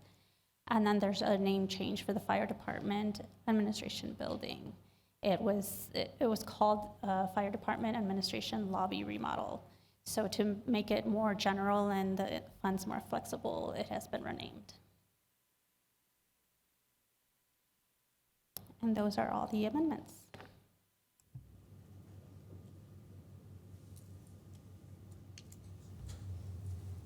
Any questions by council? Councilor Flores? Thank you, Mayor, and thank you so much for your presentation. I ask questions because I don't understand things. And why is it that there are amendments, if I understood this correctly based on your presentation, why is it that there's going to be changes but there's no impact on the money we have? Was it pre-allocated for use taken from that particular line? For example, you have maybe a budget item, you're going to allocate $400 a week for groceries, but then you only spend $200, and then you realize you really need the 400, more groceries, so is that how it works? I mean, explain it to me as if I were just, not an accountant, because I'm not. The CIP amendments, they all have different reasons. As I mentioned, the carryover projects, some of those were because the grants were accepted after the CIP document was created. So we're bringing those in to make sure that we have them in the CIP for FY25. But they're going to be used? That's a part where are they just there for... Are they going to be used for the improvements? Yes, the budget is already there. It just wasn't reflecting in the CIP document. So we've already voted on the CIP money, right? Allocations. Yes. So you went back to the drawing board and you saw that there were too many pluses and minuses, so they're just cleaning up, or? Yes. Okay. So new money or money isn't being taken from any fund except for the fund that it was allocated for and unused. Is that correct? Más o menos? We can do a más o menos for me. I don't know about the rest of the people in the world. It does depend. It depends on the project. Oh, but generally speaking then? Yes. Or? Okay. Thank you so much. Thank you, Mayor. Anyone else? You want to go ahead, Christine? This is on the motion to approve Resolution 25-009. Councilor McClure? Yes. Councilor Matisse? Yes. Councilor Graham? Yes. Councilor Coran? Yes. Councilor Flores? Yes. Councilor Bencomo? Yes. And Mayor? Yes.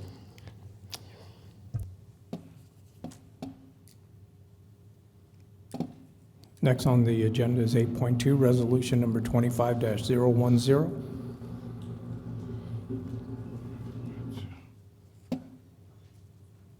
Move to approve. Corin? Second.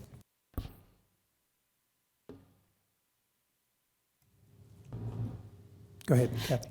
Good afternoon, Mayor and council members of the council. My name is Kathy Matthews. I'm the landscape architect with the Parks and Recreation Department. And this afternoon, I want to bring this resolution to your attention.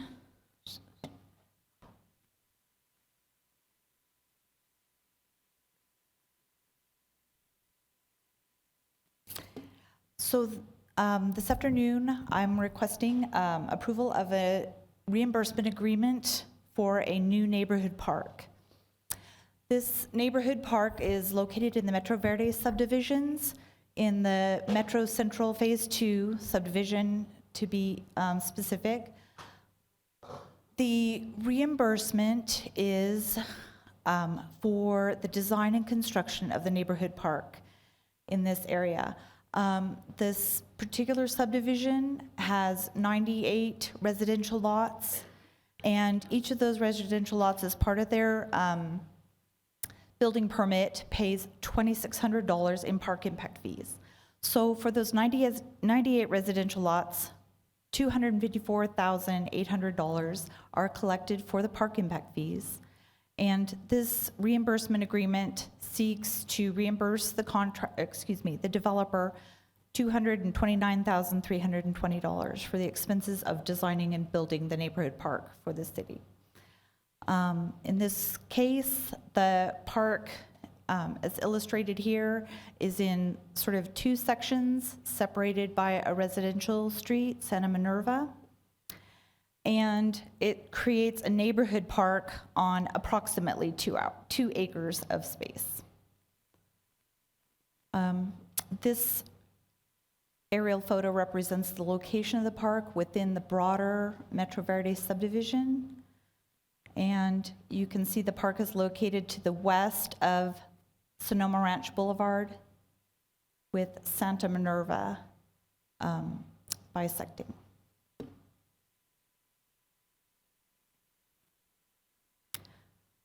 Features of the park include traditional park amenities like turf grass and picnic facilities, shade structures, trees, landscape, benches and the like, and also a couple of particular features to this park include, as illustrated on the left, a chalk wall where residents, anybody can bring a piece of chalk and express their creativity.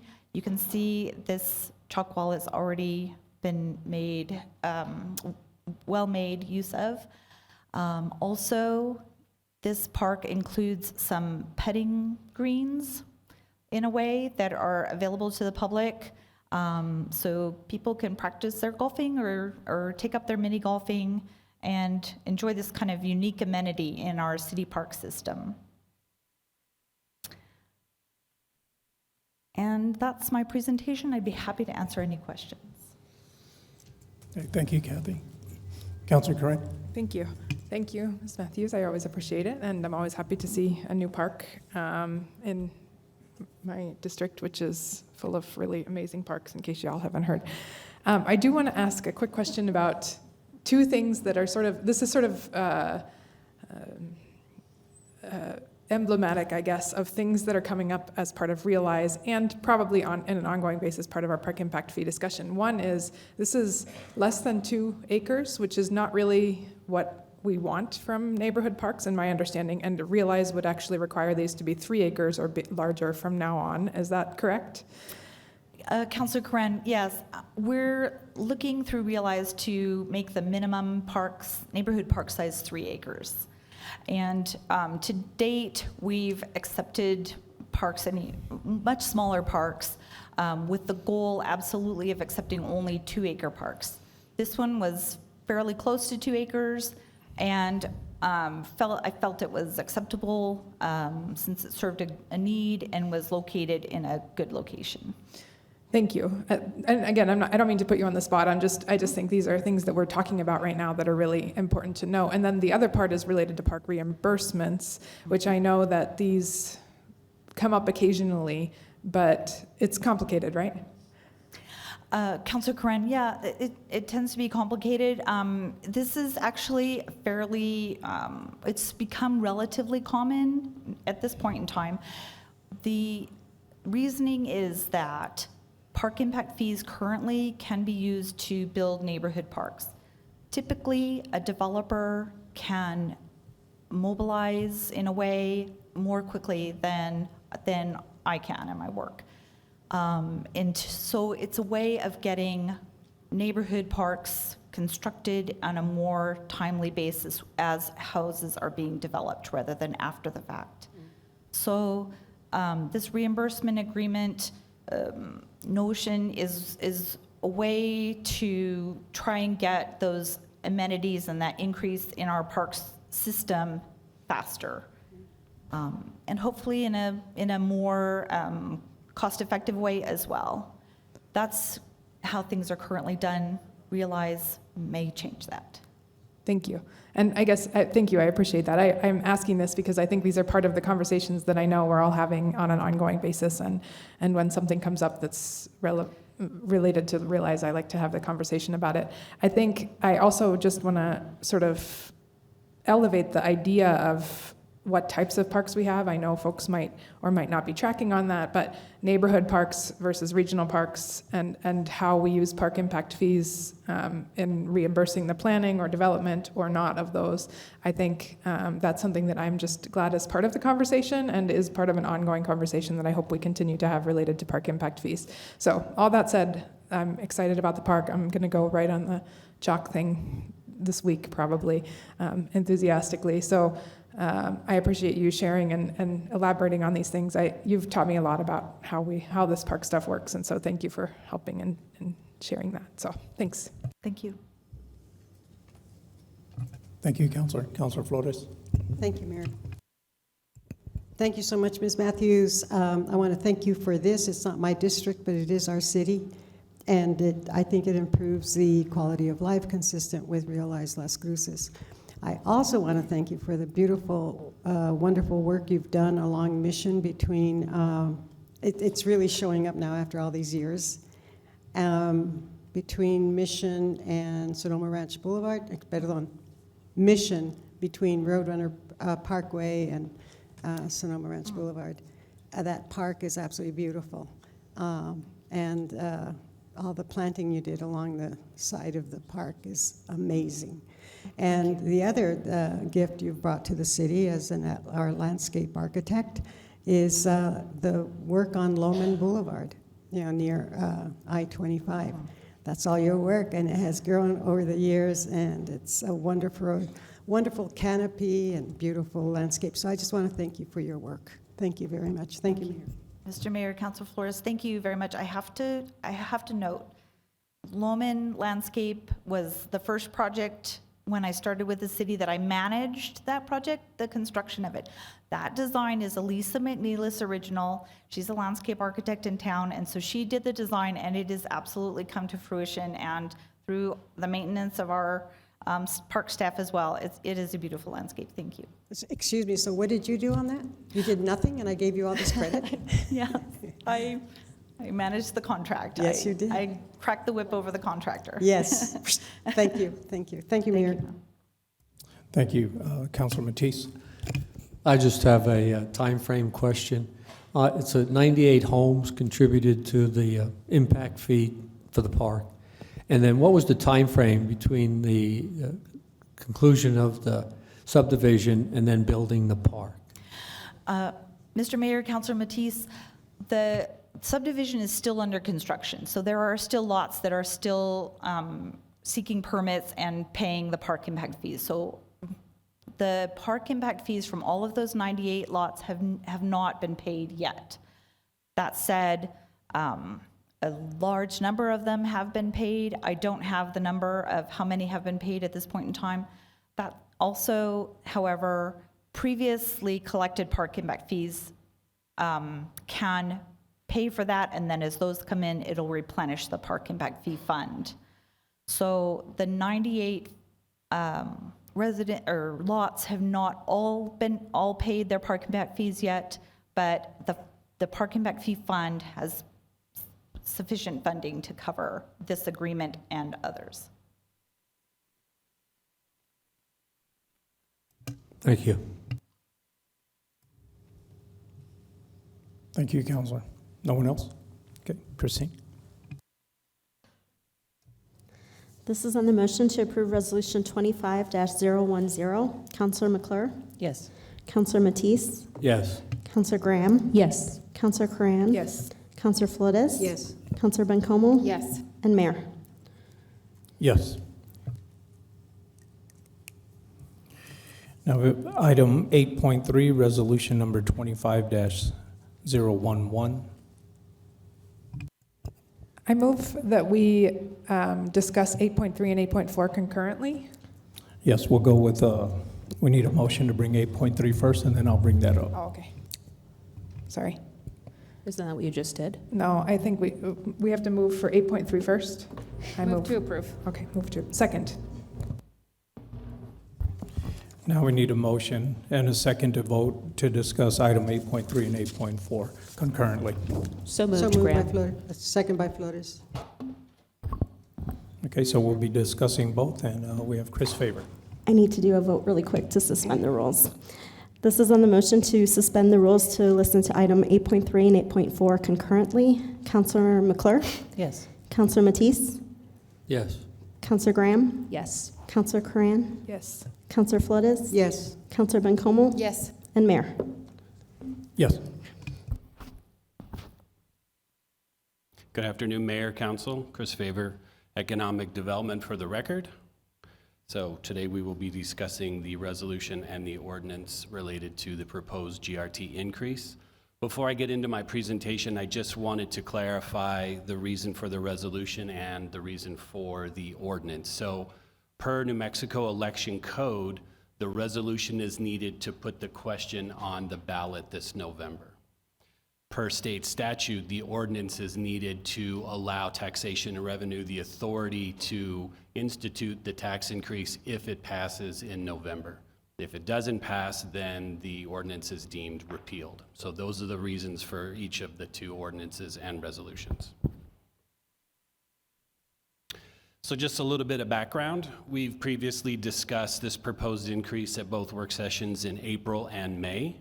And those were around conversations where we're trying to find ways to continue the efforts for capital improvements that we've set forth in this year's capital budget, and to try and find a more proactive approach to capital planning beyond just the short term for the city. And all of this is in favourance of public safety, critical infrastructure, and improvements to our parks and public facilities. So we've also discussed other ways to raise these funds, and just to sort of recap, capital outlay is always a source of incremental funding, but not a source of guaranteed permanent funding. And if I could add that having more shovel-ready projects that already have a budget attached to them increases the city's chances of getting more capital outlay, because legislators like to fund projects that have a budget already in place or just need a little bit of funding to complete them. So these capital outlay funds that we would create through this GRT could be used to create more capital projects. Those projects could then be proposed to legislatures, and they could have opportunities to fund a greater selection of projects on behalf of the city. We also looked at property taxes, and the downside of the property tax increase is that it does not share the burden amongst everybody who will enjoy the amenities. So basically only homeowners will be paying those that cost increase.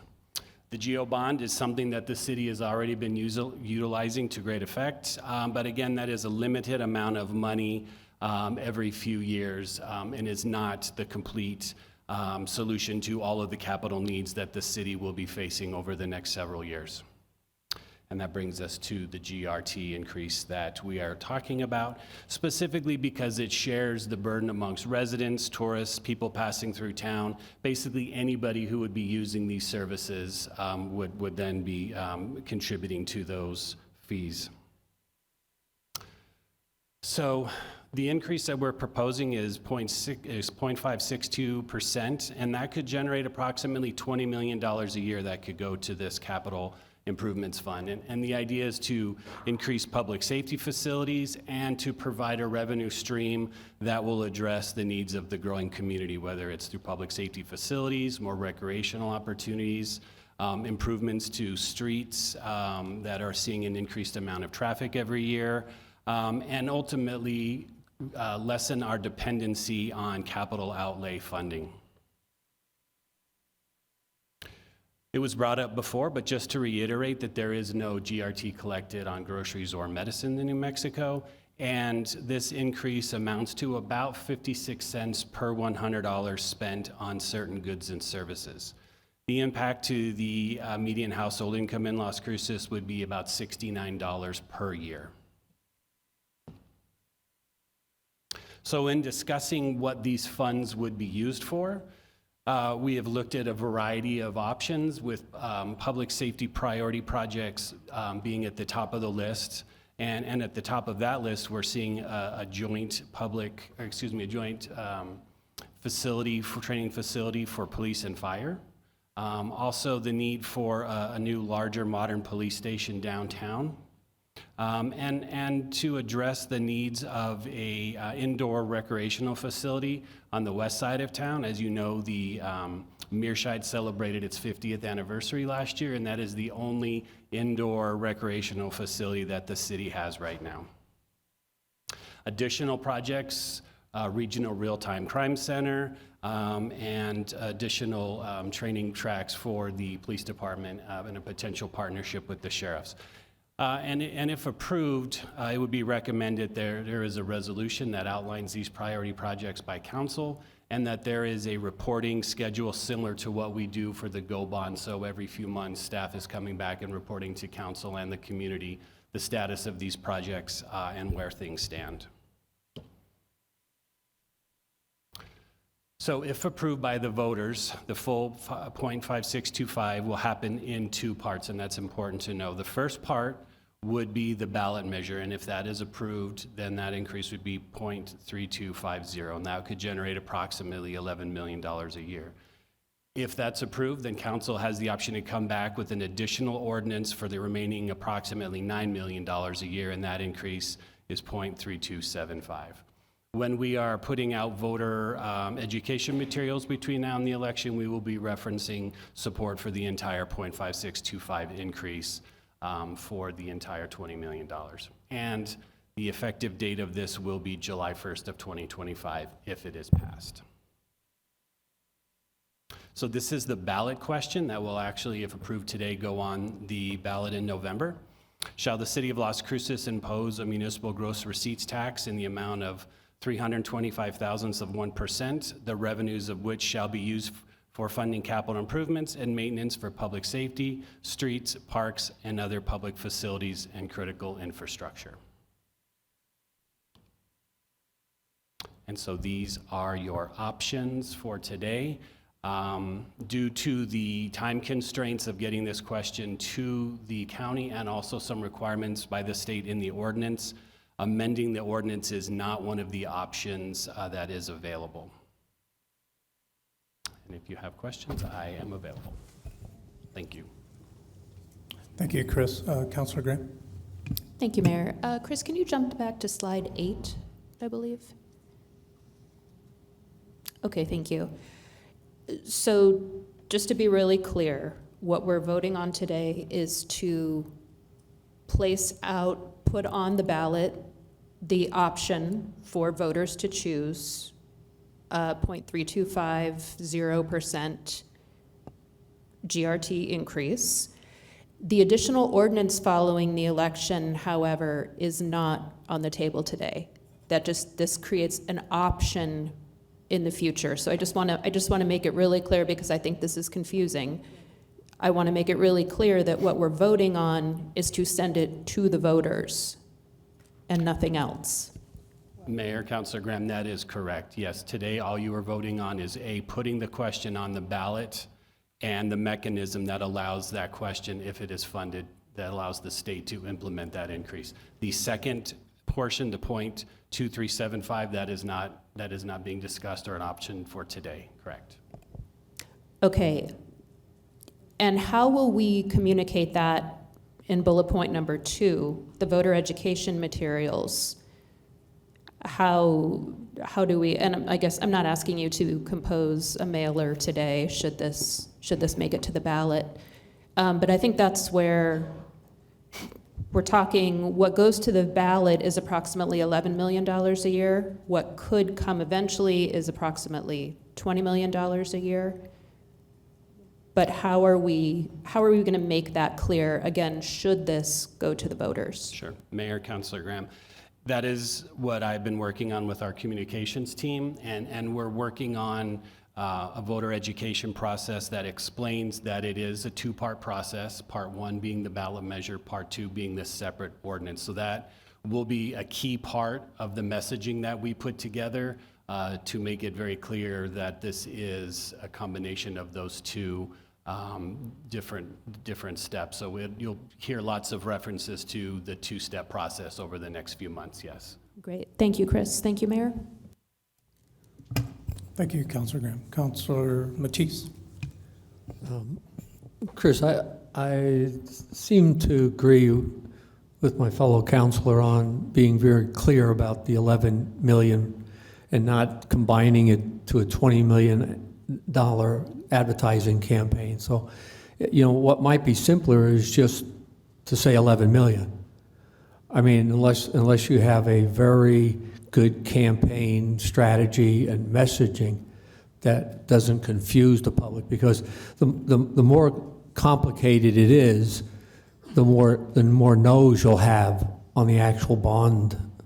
If it's simplified and it's simple, and I think if you go to page 9, if you could please, I think another thing is where you say in other public facilities, I would like that to say other public safety facilities. I like it to be very clear and restrictive that the main spending will be for public safety and street improvements and infrastructure, and not to be general. I mean, that's just my own opinion. And if that could be done, I would really like support from the council on that fact, that it be more specific for the 11 million.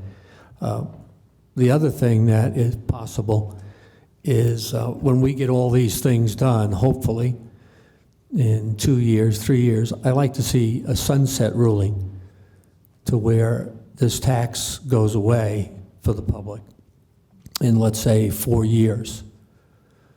And that's 11 million times 4. We could accomplish, I hope, everything that we need with $45 million plus other support from grants, other support from the legislature. And I think you just received $28 million from the Telshore Fund. And so there's been quite an injection of money into the city coffers. So maybe we want to show the public just a very, very serious consideration on how we're asking for this additional tax and how we're going to spend it. Thank you. If that could be done and with consensus from my council, that would be great. Thank you, Chris. Sure. Councilor Flores. Thank you, Mayor. And thank you so much, Mr. Favor. I too have problems with page 8, slide 8. It's ambiguous, and ballot measure 11 million year / whatever. So if approved by voters, blah, blah will be increased. This will happen in 2 parts. So is that language that we're looking at right now going to be on the ballot? And is it going to be communicated to the voters that those, by voting yes on the GRT, you're also voting yes on that other? How is that going to appear on the ballot? It's confusing to me, and I read a lot. I'm very smart. No, I try to understand, and when I don't understand, I ask questions, and you're the experts on this. So, but in terms of like real notice as to what you're voting on, this is very ambiguous. And I'd like to know how you're going to break it up. Is it going to be 2 votes? Is it going to be 1 vote, then a subsequent vote? How is that going to work? Sure. Mr. Mayor, Councilor Flores, so this right here is the ballot question, and the question is only for the 0.325% increase. That's what we will be going to voters with. What we are going to be doing voter education around is the need for the full $20 million to realize the vision that the city has for capital improvements moving forward. So that's where we are going to use voter education materials, community outreach to explain to them that the ballot question is the 0.3250, but we are asking them to support that ballot measure, and in addition, council will be coming back, if this passes, with the second half of this proposed two-step process to give the extra $9 million roughly a year for additional funds for capital improvement, whether that's for supporting the improvements that the projects that bring online, because there's always, you know, maintenance and things of those new facilities. So I do understand the concern that it is a little bit tricky, and this It's is very tricky, Mr. Vapor, and I'll tell you why. Because it says that there will be, you're basically saying that you vote for this and then there's going to be an ordinance following.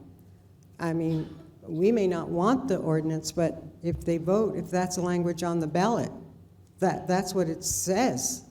That's how I read it. It seems very unfair to me. I think that the education part is wonderful. I don't think we should be mixing, it's almost like apples and oranges type thing. I mean, not apples and oranges, but it's just, frankly, it's deceptive. And misleading is the word. And so there should be more clarity, because an ordinance implies that we've already agreed that there will be an ordinance that will, you know, raise the GRT. You know, I'd like to maybe, is it possible, Madam City Clerk, to in any way eliminate, or, because the question, we're going to vote on what the ballot, so I just want to make sure. Gross receipts against, okay, so that's the ballot question, and that's all that we're voting on today? We're not voting on, we're voting on what? Mayor, Councilor Flores, you're also voting on an ordinance, but the ordinance is to establish this 0.325. It's not for the entire, and it's a requirement by the state, and that's why we have to do an ordinance also. So can we look at page 8 again, please? But it's an additional ordinance following the election. So that's almost saying that it's going to be automatic. Which part do I not understand? Explain it to me like I'm a 5-year-old that didn't graduate from kindergarten. Mr. Mayor, Councilor Flores, so ultimately we are asking for your approval on the ballot measure today. If the ballot measure passes, council does have the opportunity to come back in with that additional ordinance for the 0.2375 to provide additional funding to make the capital funds improvements fund even greater. That is up to council's decision. City manager's office is proposing that we move forward with both, but ultimately it is council's decision if you want to both approve the ballot measure now, and then if it passes, come back after the ballot measure and incorporate the second. That is completely up to council. City manager's office and staff is recommending both of those steps, and that's why we're proposing a voter education plan that talks about the two-step process. But again, that's ultimately city council's decision on that second ordinance. Right, and so we're not voting on that today. Correct. As you showed on page 9, we're only voting on the ballot measure, and it's a timely issue based on the Secretary of State's regulations. So maybe we can just make that very clear in a press release. I think Justin Garcia is here. He's quick on the, where are you, Justin, when I need you? Anyway, if we could just get that out to the public, because it's, I mean, it just looks like it's going to be, we're going to have the ballot measure, and right after that's the ordinance is going to kick in, to make it clear that we still have to vote on that. And I appreciate your patience. Thank you, Chris. And thank you, City Clerk. What's your name? Chris. Thank you, Mr. Rivera. Thank you. Mayor Pro Tem. Thanks, Mayor. Thank you, Chris, and for the staff who've been doing a lot of the research on this. And I get that it feels fast or rushed, but that's because there is a deadline that we have to meet. that's not imposed by us, but by the state. So that's sort of the reasoning behind why we're having this discussion today. I have a couple of questions, and then I just have some comments, but my question is not for you, Chris. My question is going to be for our auditor, yes, who I see in the audience. I've been in just conversations with folks out in the community, business leaders. Some folks have talked to me about there's this sort of story out there about misuse of funds, and that's why this is coming all of a sudden, right? That for years the city has said, no, we have great books, we have audits, we like that. That is not what's happening. We get great care of the budget. It's a very generally very conservative budget. So what's changed? And is there misuse of funds? And I just want to do two things to that. One, gently push back, because I feel like that's a bit of misinformation, and that if folks have evidence of that they should report it. But if otherwise, if you don't have evidence to that, then I would encourage you not to use those talking points, because it's ultimately more harmful to all of us. And so, but I do also hear the concern. Well, do you take that seriously? And I want folks to know that we absolutely take that very seriously. And I wanted our auditor to talk a little bit about the external audit process a little bit that would flag any sort of misuse of funds. And then I don't know if our new city manager wants to talk a little bit about that as well. But I think I do think it's an important conversation for us to have, especially because folks are like, well, why now? Why right now? And the reality is that, yeah, things got expensive for all of us, including the city. Things also got expensive for the city of Las Cruces to build and maintain and pay our wages and all of those things. I'm not saying this is that's what is going to be used for. I'm just saying that everything is expensive for the city of Las Cruces as well. So, Ms. Perea, I wondered if you could talk a little bit about the audit process, especially external audit process, and how that would yield any flags for us. Okay, thank you, Mr. Mayor and Mayor Pro Tem Macomo. The audit process from the external side is going to review our financial statements. There is a predetermined set of criteria that they're going to follow to audit.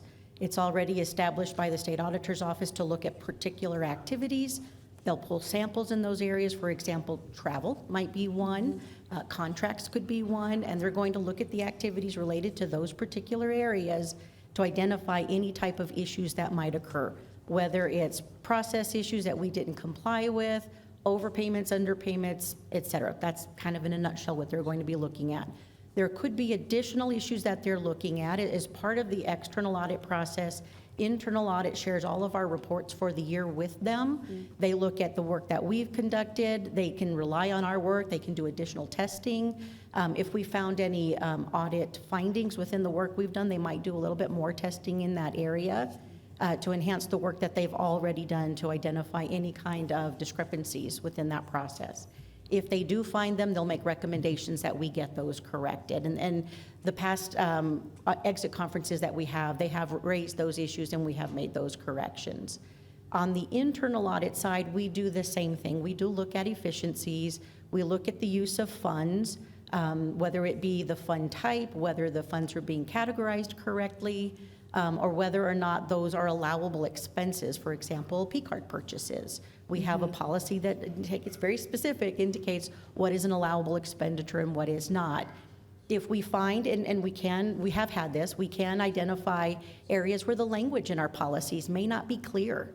So it's not an intentional use of funds in any particular way in a deceptive way, but it's just an interpretation. And so we'll raise those issues up as well, and we'll bring that to management's attention and say, we have some folks doing X and some doing Y because it's not very clear on what we're truly allowed to do and whether or not we're accomplishing what we want to accomplish with those funds. So we'll raise those issues for management's consideration to either change the policy or my rule is always we either follow the rules or we change them. We don't ignore them. So we bring those issues up so they can be aware, so they can be either clarified or revised to fit what the goals and measures are that we're trying to accomplish with our monies. Yeah, I love that you just said that you just said we either follow the rule or we change it. We don't just ignore it, right? And I think in the four audits that that have come to council and approved, I remember one of them having one big finding regarding the P card and gas or something, right? And because that policy is very intentional, and it wasn't even a deceptive use of the P card, right? It was just like a misreading of it. And even then, right, even if that was that kind of misuse, wouldn't even amount to the kind of money that the city needs to pay for any of our projects anyway, right?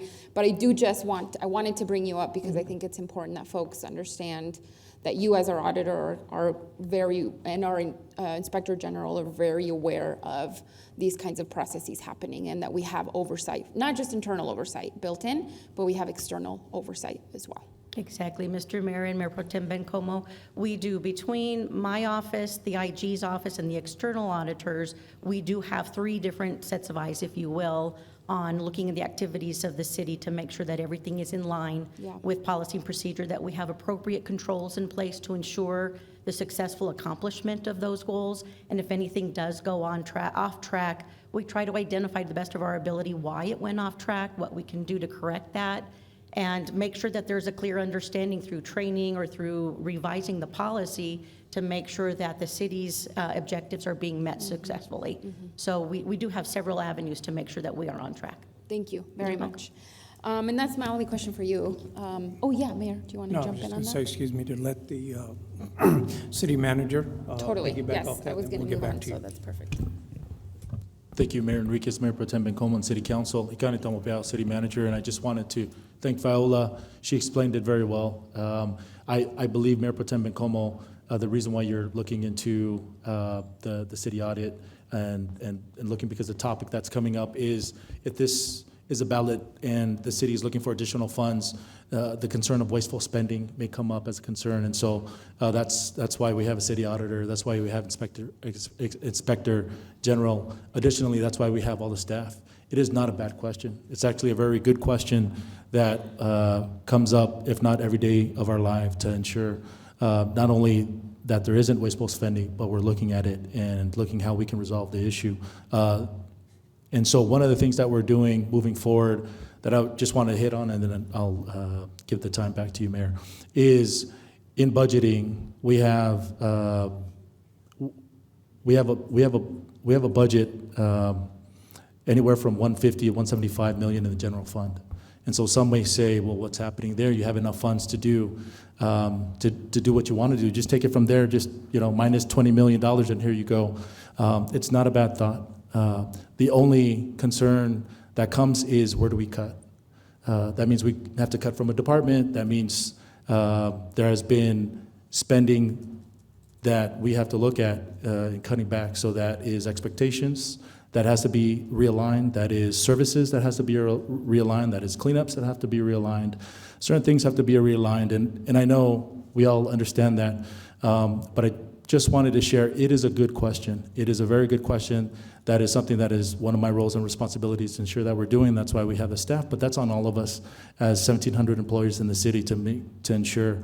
And lastly, just on that comment and to conclude, typically we have a traditional budget where we create a base budget and then we increment based on whatever inflator or inflator that we need. We have a 3% increase in expenditures, and so we attach a 3 increase. We increase it by 3%. One of the things that we're looking this year and that we'll do, we've already challenged the departments and challenged finance to help us get on track, and we appreciate Leanne and her team looking into this, and the budgeting team, is that we're going into a zero-based budget. That is a tweak of what we've done in years past. This allows us to really look and zero down into our budgets if there's been any changes, in historical trends, if there has been new management that has come into that department or into the city, such as myself. We get to look into the eyes and build the budget from zero up, and typically different from traditional budgeting where you're just adding on top of what you were given last year. So this will allow us to really scrutinize the budget, see where we're spending, and if there's anything that we need to save or pivot from, we can change. And so I just wanted to share that. It's a great question. It's something that we're all looking into, but just some of the things that we're looking into tweaking. Thank you, City Manager. I really appreciate you noting that as well. That's really helpful, and I'm really looking forward to that. I really am. So as nerdy as that sounds, that sounds very exciting. That's it from, no, that's not true. I have one more question for you, Chris. Do you have the graph of the cities? I know the different GRT for cities across New Mexico. You've had that in previous slides, and I just wondered if you had that today. Mayor Pro Tem, no, I did not include that in this one. I just have the graph of the GRT from the city over the last few years. That's okay. I just selfishly wanted it to put on my social media, as I think that's an important way to communicate with the public after today. So that's okay. I'll just ask you to send it to me if you can. I just have a couple of other things that I wanted to go back to as well and just point out, just to explain my vote for today anyway. In talking to Public Works, for example, we currently have a 14% backlog of streets, which calculates about 72 miles of roadway that need full reconstruction. 1 mile of roadway is $1 million. Yes, about. Thank you, Tony. Tony Trevino, everybody back there. So 72 miles of roadway need full reconstruction in the city of Las Cruces. Safe streets are a public safety issue, for sure. I know there are neighborhoods in my district. Just go drive on Calle del Encanto or Calle del Sol off Avenida de Mesilla, and you'll know what I'm talking about. But these kinds of things impact the well-being and health of not only the neighbors that live on that street, but everyone in that neighborhood significantly. And the Public Works always talks to us about road reconstruction in the metaphor of, well, your car, in order to prolong the life of your vehicle, you go get it maintained, you go get an oil change, you go get your tires rotated, you go do all of these things in order to prolong its life. And that's kind of the approach that we take with streets in the city. However, sometimes your car is a clunker and you had to replace it completely, right? And we just currently don't have that kind of budget to be able to provide safe streets to more people in our community who are having to wait years and years and years. Folks on Amos Road consistently call me, when is it our turn, when is it our turn? And I consistently have to tell them, you're on the CIP for 2026, right? And like they've been asking me that since 2020, and so that's a really hard answer to give to people. And so when something like this gets brought up to us for potential use, while it's hard, I'm not even arguing that it's challenging. When it was initially brought up a couple months ago, I don't even think I was for it. And then when I really think about these kinds of things, I wonder when we'll ever catch up. And the reality is that I'm glad the senator was here, and I'll definitely have conversations with the senator and other legislators. But the reality is that if we wait for the state to fund our projects through capital outlay, we will be waiting for a long time. This year, and that does not negate how grateful I am that they fund some of our projects, but the reality is that they're funding them at levels that honestly aren't even close to getting us to the finish line. This year, we were funded about $11 million. $6 million of that was towards one project, and then a little bit of chunks of the rest to a bunch of other projects. The year before, it was about $12 million, and like $100,000 for Fire Station 2 improvements, $100,000 for Fire Station 3 improvements. This year, I think we got $100,000 that is going towards Fire Station 9, which, in 2018, the Go Bond voters approved Fire Station 3, and this last round, they approved Fire Station 9, and the cost of those two are incredibly different. And I don't believe we have met the goal yet for Fire Station 9, right? We don't have the full funding for that, right? We're still short. And even though we're still short, legislators didn't give us the full chunk of what we're short this year. And again, that's not a criticism, that's just a reality, that we're just waiting for the state to fund a bunch of our projects, and it's just not quite happening. And then, of course, the Go Bond projects, I feel like the last two rounds of Go Bonds, the city has proved how responsible we are with voter-approved funding, right? The projects that you all, the voters, have approved for the city to build, if they're not nearly done, they're already done. And I just feel like that's such an important piece to talk about when we go to the voters and talk to them about this request, and that we have proven to be responsible stewards of our tax dollars. And so I just wanted to talk about a couple of those things. I'm personally okay with the way the language is currently, that it talks about, and I think for me it's just really important that we talk about public safety as many things. Public safety is fire, public safety is police, public safety is safe roads, public safety is people not living with septic tanks, public safety is good parks, public safety is kids having recreational centers to go to that aren't busting out of the seams. And so all of those things are community safety.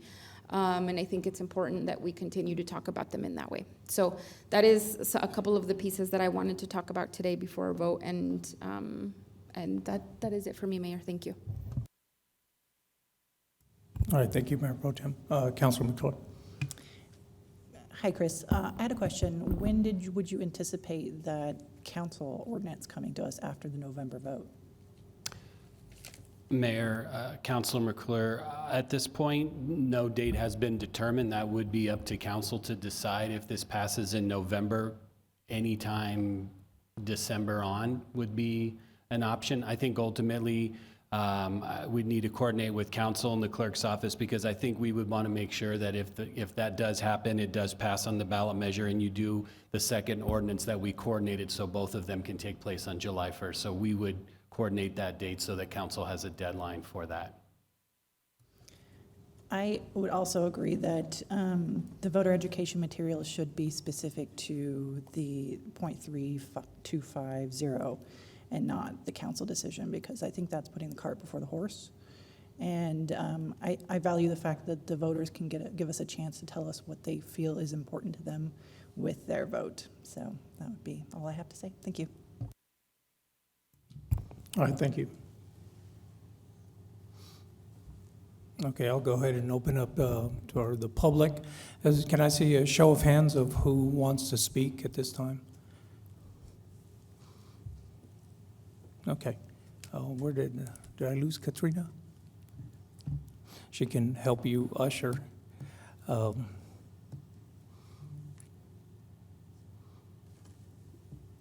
we'll go ahead and give 3 minutes per public participation, public comments on this. My comments are a lot of what Mayor Pro Tem said, just especially with my background in the fire Station 2, built in the 1960s, Fire Station 3, built in the 1960s, been replaced through the GO bond. Fire Station 1, built in 1964, and there's never been a plan to replace.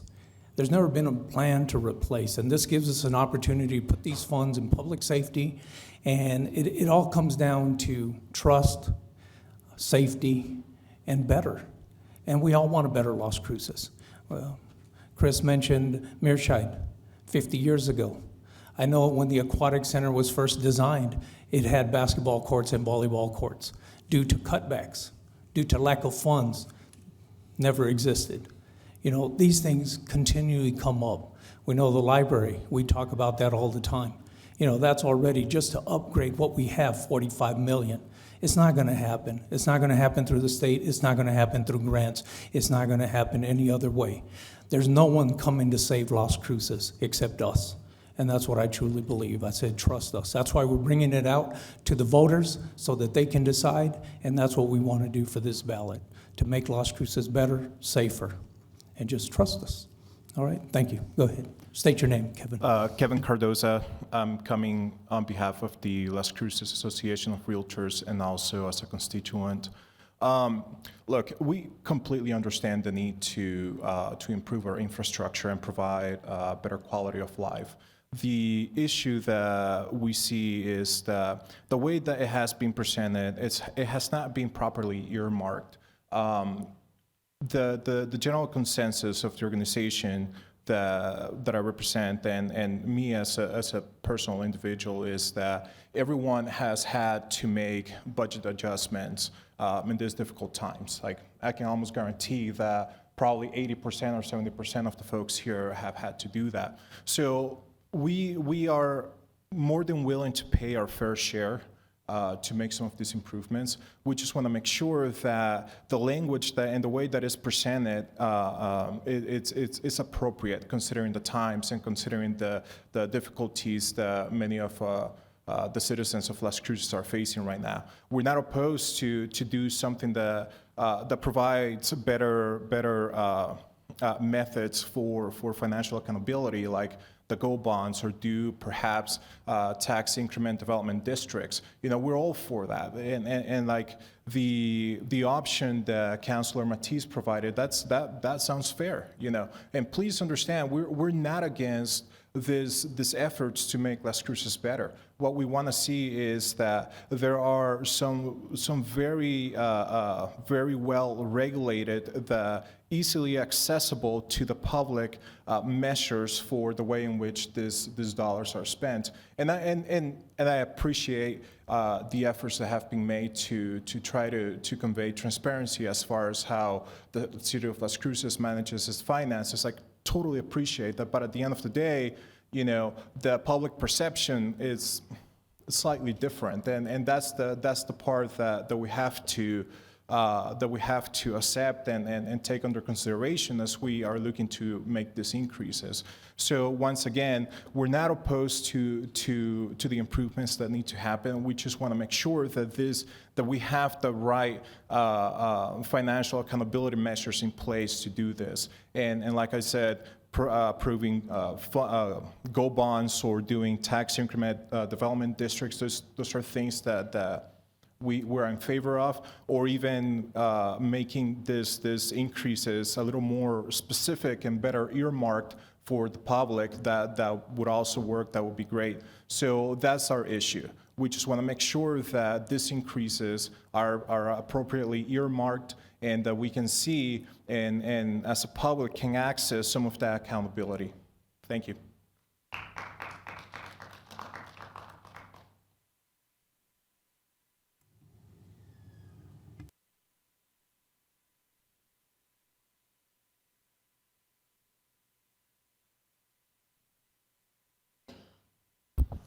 Mayor and Council, my name is Jan Thompson. I apologize for trying to speak earlier.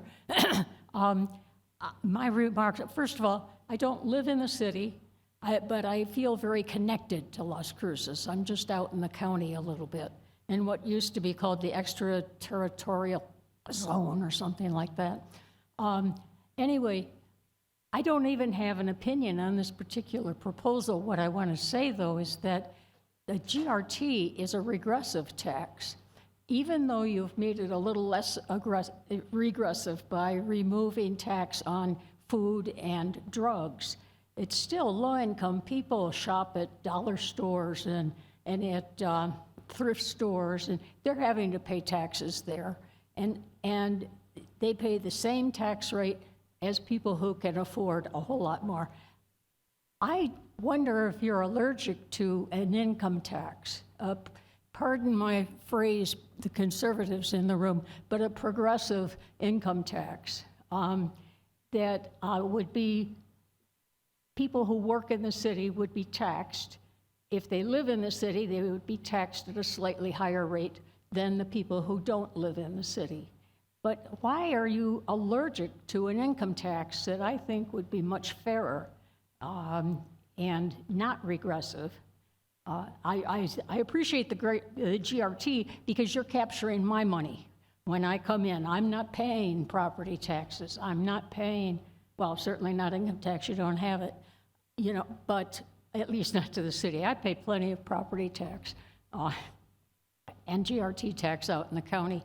But I think that the GRT is really not so much the way to go. You are very dependent on the GRT. I think that the projects that you propose to use this for are commendable. They are for the common good. That is what we need to have in this city. And this is not a good time to talk about, well, let's put in an income tax. But I want you to think forward and not get wedded to this GRT. There's a proposal to sundown it. That might be a good suggestion if we are thinking in terms of replacing it with something else so that you don't lose the income when it gets sundowned. That's all I had to say. Thank you.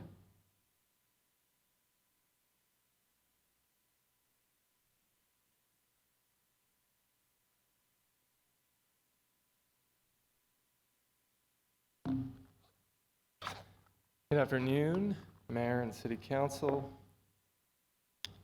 For the record, I'm Todd Lundbaum. I'm the CEO of 828 Productions. We are the rural film partner here in New Mexico and the southern-based studio here in Las Cruces. I'm here today to support this ballot measure and the increase in GRT. While I'm not a fan of higher taxes, we're feeling the pinch like everyone else is. I do recognize the value add here, and I'm on board. I live here, my business is here, my people live here, and the revenue generated by this slight increase in GRT is going to the community in an area that needs it, and it's an area that residents and businesses will see the upside. I want to acknowledge as a member of the business community that we've asked the city to step up its efforts in safety, and in return, we need to do our part and help fund those efforts. So thank you to the city and the city council for hearing us and taking action, and a safer community is a better community. So thank you.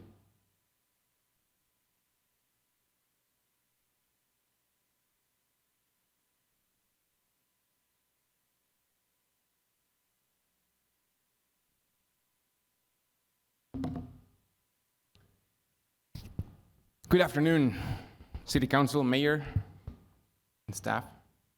My name is Jorge Aguirre. I am a small business owner, MBA graduate from NMSU, and longtime resident. And I oppose regressive taxation like the gross receipts tax for Las Cruces. I support taxation. I think taxes are important and we should be taxed appropriately, but in this tax will not affect me personally, but I still am against it because it's regressive.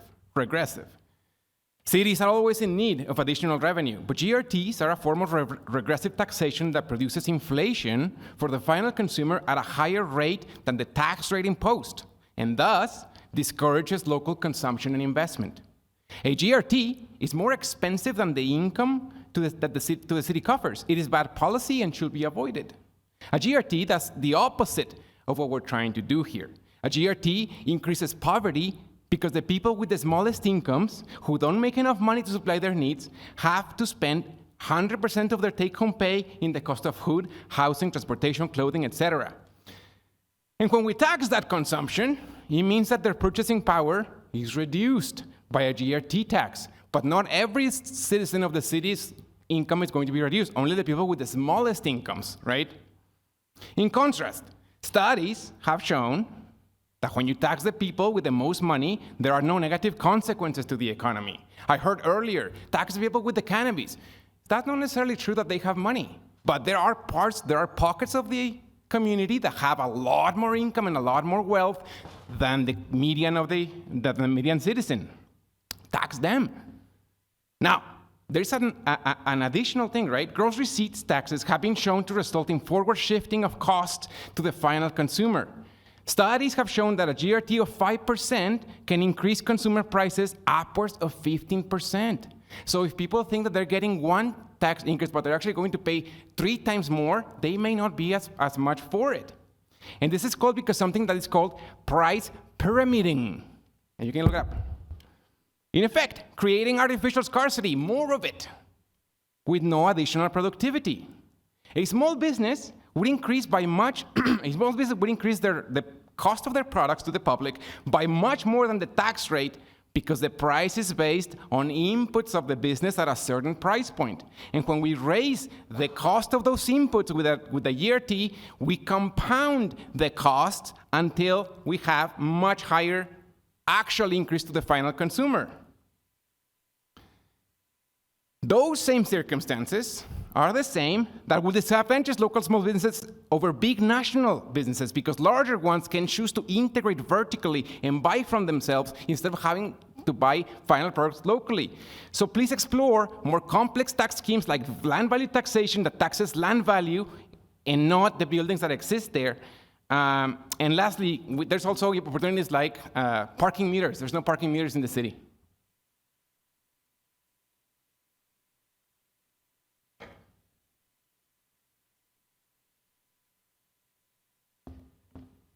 Good afternoon, Mayor, City Council. My name is Jonathan Sepp, and I work here in the film industry here in Las Cruces.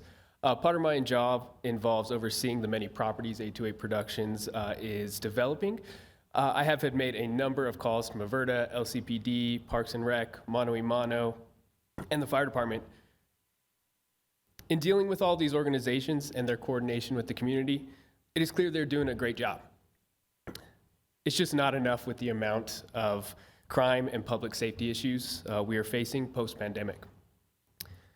I understand cost-cutting could be considered an alternative, but I feel the situation we are in requires both, and then some. Yes, this GRT increase will negatively affect me selfishly as a resident and a business operator, but I think it's a small sacrifice to make for a healthy and safe community. No matter your social or financial status, my hope is that Las Cruces remains a welcoming place for all. Thank you.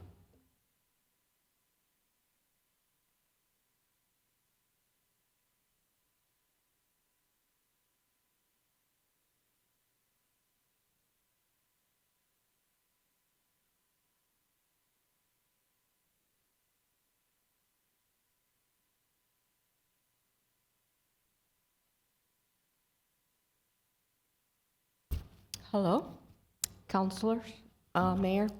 My name is Leticia Sanchez Freeman. I didn't expect to speak today, so forgive me if I'm a little, here and there.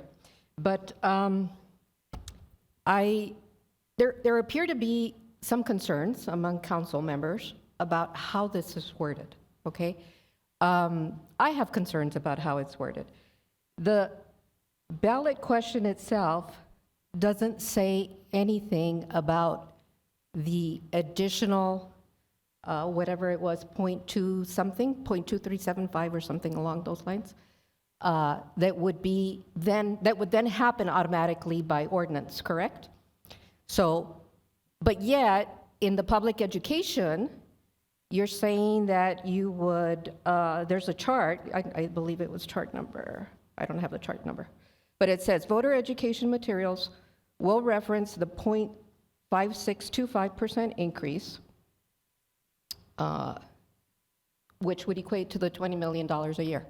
So how are you educating the voters, but yet on the ballot question itself, when they actually go to vote, it's not going to say anything about the entire amount? Mayor, can I just say something to this, just because it keeps coming up? Thank you, ma'am. Do you want to finish your time, actually, or can I? Yeah, let me finish the rest, and Yes, then maybe. go for it. Okay. So anyway, I just think there's some concerns about how it's worded and all of that. It needs to be really clear. One of the other questions that I had is, so the Telshore Fund was used for, I don't have all the details on it, but I know some of that was probably used for public safety. But it seems like, yes, we have a huge public safety problem here in Las Cruces. And though I think, yes, it obviously needs to be fixed, something needs to happen, but I like what Councilor Matisse talked about, they're having a sunset clause on this, because otherwise we're just going to be paying on this forever and ever and ever. So if you don't put a sunset clause in this, in the wording that it is now, then does that mean we're stuck with this forever? So I think that's all the comments I had. Thank you. Chris, I'll do this by questions. The 0.2375, that can be adopted by council at any moment, correct? Council has authority to do that without voter approval. Mayor Pro Tem, yes, that is correct. Right. It's, yeah. Just by law, council next week, 2 weeks from now, could decide to adopt that now. Like, the council can do that. If the voters approve the 0.32 in November, the second one is not automatic. It still has to come to council for approval. So this body, some of us could say yes, some of us could say no to that additional increase. It's not automatic. But it is in our authority to increase it that much without voter approval. I hope that helps. I would just say again, the sunset clause that was mentioned by Matisse, I think that's a great idea. And you should consider that before having the official ballot question approved on. So, that's all. Okay, thank you.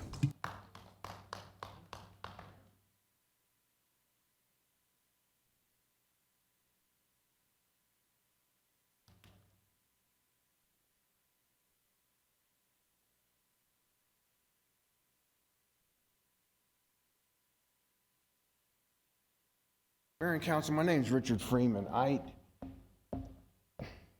In listening to all the different comments and stuff, I still believe, and I think the residents of Las Cruces are going to think this too. It's kind of like a catch-22. I think it needs to be made clear to the public that if this does pass, me personally, I think it should go to nothing but public safety. No other, for lack of better words, pet projects. But the catch-22 I see is, and what's not being explained to the public, and I really don't think a lot of the public knows this, that if this passes, then my gut feeling is that the city council at a later date will go ahead and incorporate the rest of it. And I think the public needs to know that. That needs to be in the language that's proposed for this, for the approval of this ordinance, I guess, or whatever it is, this measure. The wording and the public education on this needs to be clarified much, much clearer. Because John Q. Public, I don't think knows that the city council, if this does pass, can turn around and my gut feeling is will automatically pass the additional measure. And I just think that's dead wrong and the public needs to know. Thank you.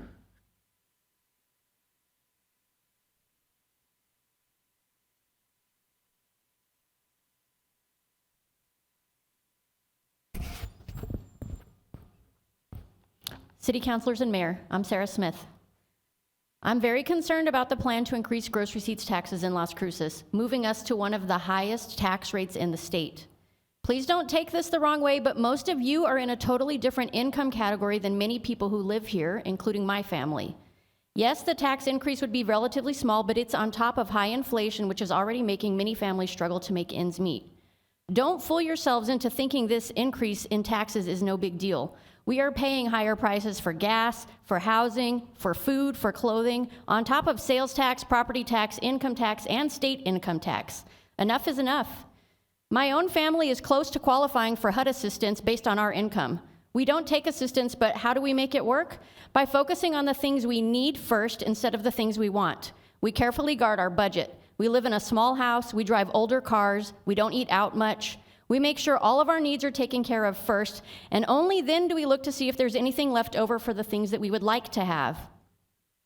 I'm calling on you to do this with the city budget as well. Maybe I don't understand how your budget works. That's possible.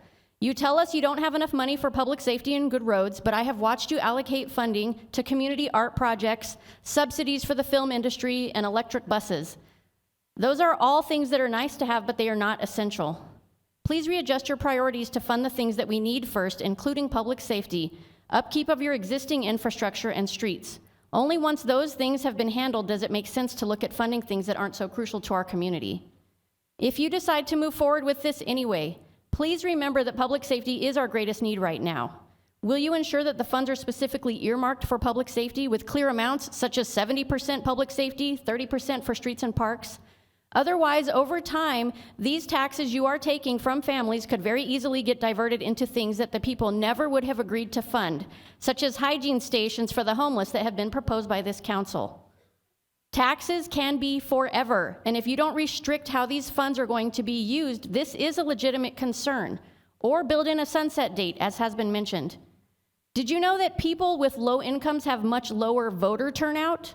That means that even if this tax increase is passed by voters in November, that does not mean that the community who will be hit the hardest by it will have chosen it.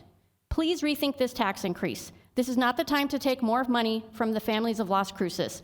Reorient your budget to prioritize making our city safe and well-kept, and only then look towards the other niceties. Thank you.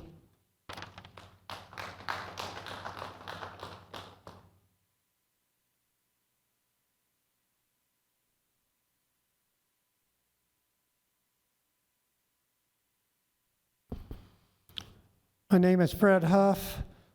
The only words I can use to describe this is bait and switch. I see this as a con job. I'm sorry.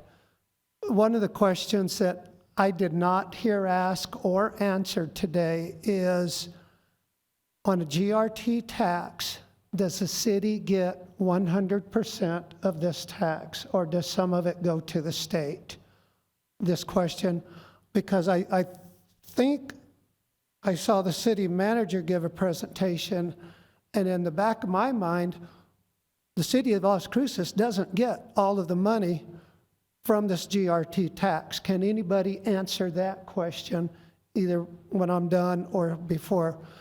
I also agree with Councilor Matisse. This needs to be a sunset. There will be other elections, there will be other votes. I would like to see you all with the questions that I've seen raised here today, because he's not giving you a chance to amend this or change it or table it because there's deadlines. I would like to really encourage you to vote no until more questions can be answered. And again, as Ms. Smith said, taxes can be forever. But again, I see this strictly as a bait and switch. I have no problem with public safety, but I have a lot of problem with parks. I've been walking through the Burn Lake Park area. You know, I've been talking about the Burn Lake Park. It has not been maintained for 30 years, and that's a real problem. I was walking through the park the other day, just minding my own business, and there's a lot of homeless people hang out there, and one was shouting at me, calling me names, and I'm hearing, seeing on Facebook where other parents are taking their children to parks, and they can't go into these parks because of all of the homeless people hanging out. So if we get more parks, that's just more places for these people to hang out. I don't feel safe in there. But I do want public safety. As far as streets, I thought that's why I paid outrageous taxes on my gasoline. Where's that money gone? So I would encourage you and beg of you to vote no on this until more questions have been answered. Thank you.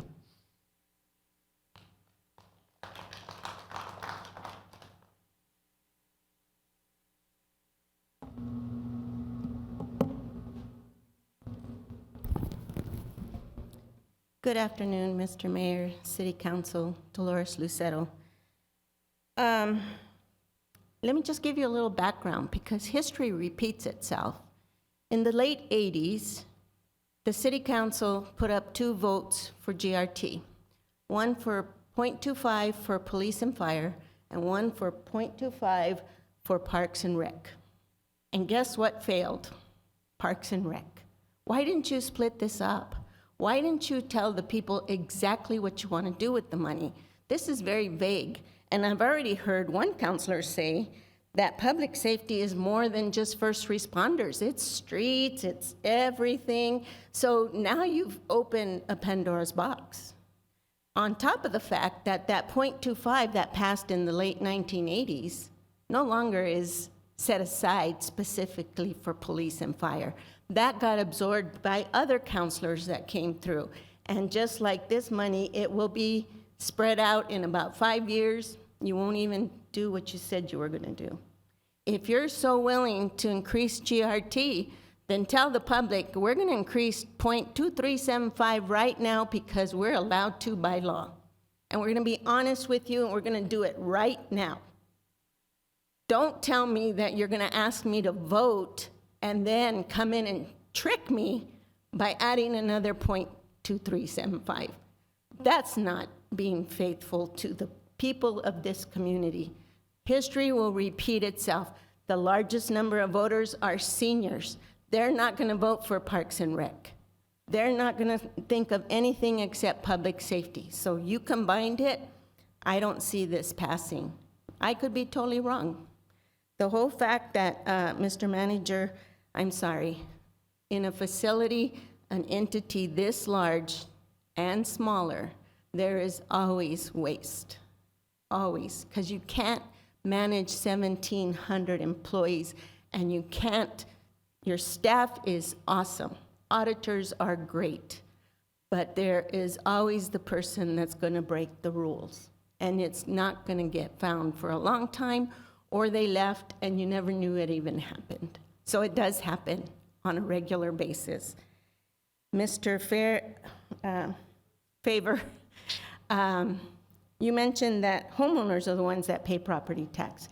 Everyone that owns a property pays property tax.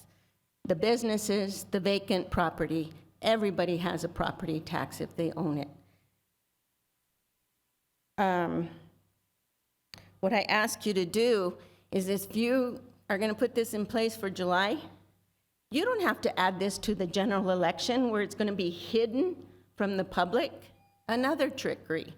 You could do a special election on your own accord, and the money it would cost you to run a special election is minimal to $20 million a year. For less than $75,000, you could run a special election and be totally upfront with the public, 100%. This is not time. 2 months you've been talking about it, and that's all it's taken for you to make a decision to tax the public. Okay, thank you.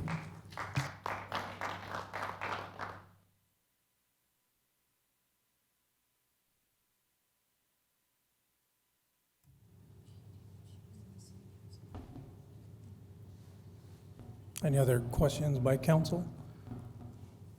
Nothing? Okay. Councilman Matisse?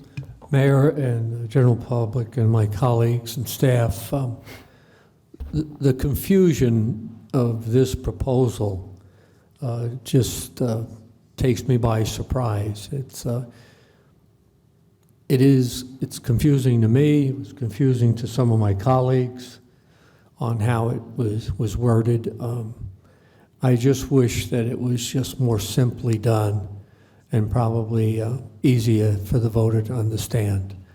But at the same time, I really want to support our police chief, our fire department, and our public safety departments, because that's very important to me.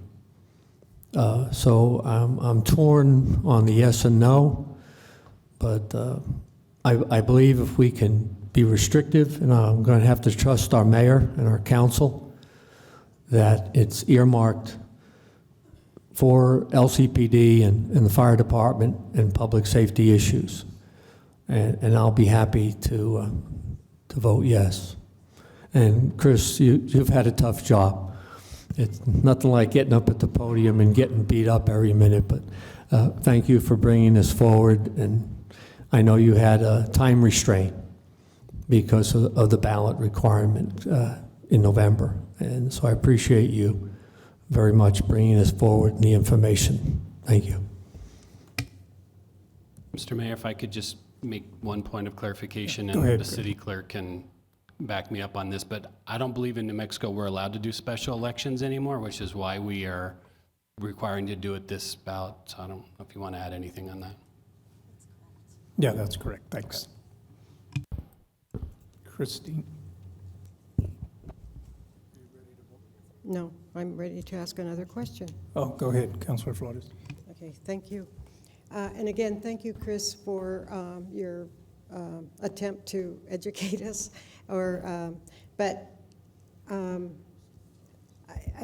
I think that everybody who has spoken, no, some people have spoken today, including those of us up here, would really like to see that voter education material emphasize what it's going to do.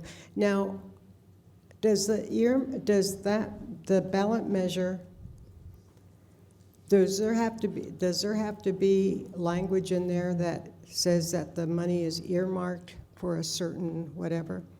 Or, because it seems like, I think that people would be more amenable to accept it if it was going to public safety and then define public safety. Frankly, with all due respect to whoever said that art was not important, art is very, very important. And I'm not talking about doing stick figures. I'm not talking about Crayolas and coloring books.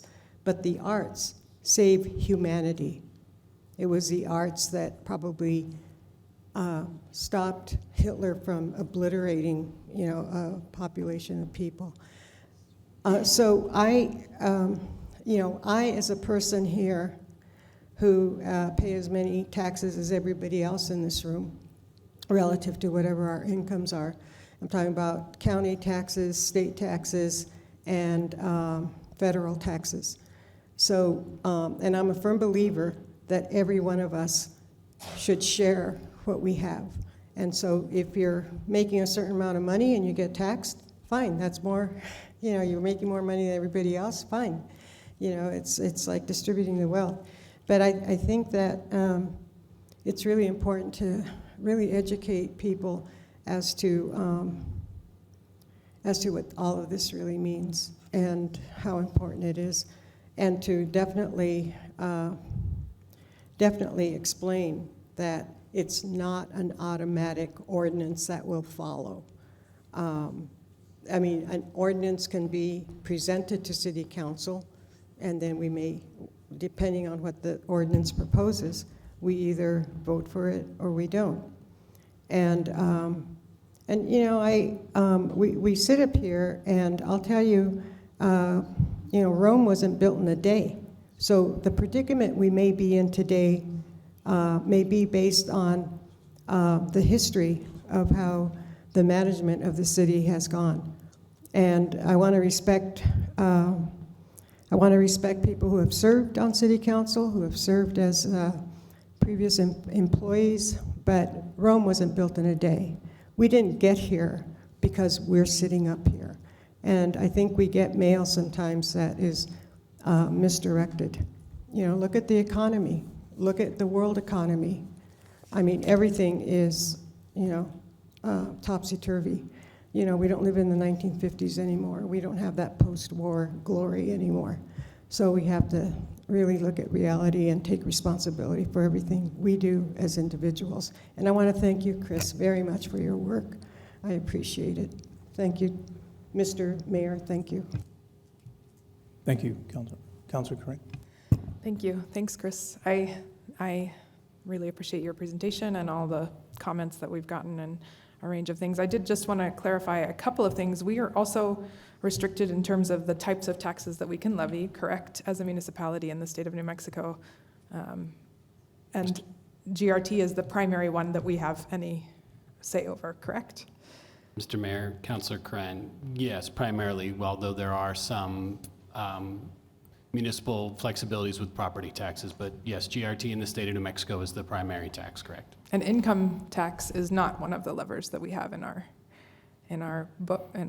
Mayor, Councilor Kren, not at a municipal level, no. Not at a municipal level. Okay, so I just wanted to clarify that. And then to the question about how the GRT goes, it is true that some part of the overall GRT goes to the state, right? Like there's a fraction of the fraction that goes to the state.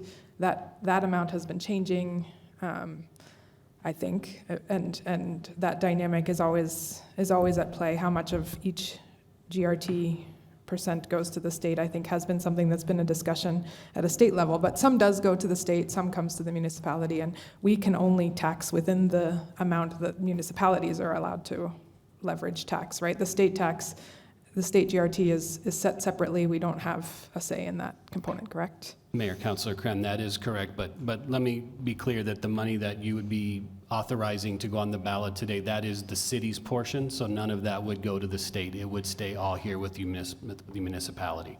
Okay, so thank you. I just wanted to add clarity to that. I do, one third area of clarity I just want to add, we do collect marijuana taxes, and in fact, those are increasing every year, how much we collect in marijuana taxes, and those do go into, at this time, I think, the Telshare Fund from our current budgeting thing, right? So just to put some context on where money is going and what it's being used for, if you wonder, cannabis dispensaries are paying a tax rate that's about twice the tax rate of everyone else in the state. So, and I think that's going to increase over the next few years. So that's just to sort of put context on where taxes are going, who pays them, and what they're going to. It is true that does exist, and it is true that we're leveraging that money in the context of our conversation about the Telshare Fund. So thank you. I just wanted to clarify a few things that people had asked about that I think I wanted to make sure that I understood too, because when folks ask those questions, I want to make sure that I understand it. But just to the bigger question, I really feel heavy about this decision. It's not easy. I understand the context of a regressive tax. I also understand the context of the single biggest thing that I hear from folks in my district is about park and road maintenance. Those are the things that I hear about every day from folks in my district, public safety as well. But I would say those two far eclipse the questions that folks have and the requests that folks are making every day of the city to attend to. And similarly, I say, oh, you check out our pavement management system, and folks generally are not very happy when they look at our pavement management system and see how that works and how money is going to that. So I feel the heaviness of what folks have said about regressively taxing folks who are paying for things, and I do think I appreciate that medicine and food are excluded. I also know that this includes all of the services, and a number of folks are paying gross receipts tax on things like every exchange that they do in terms of paying professional services within the city, and so things like that. It has a differential weight on the folks who are paying it and in what context they're paying it. So I'm just acknowledging all of the heavy parts of this, and also acknowledging that ultimately this is going to folks to vote, and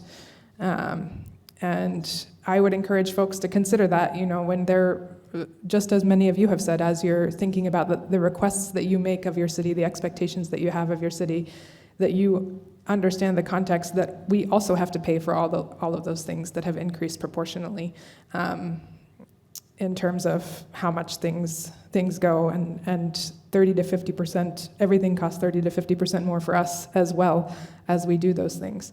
And so I just want to acknowledge that this is not an easy conversation, and I think all of us are somewhat looking to voters to consider this as well. And so I think, as the mayor said, as other folks have said, this is something that we're asking folks to consider and consider in an ongoing way. And I do hope the educational materials are really clear on all that this is going into, that is included in here. And if folks are wondering what I think that this is being explicit to say capital improvements.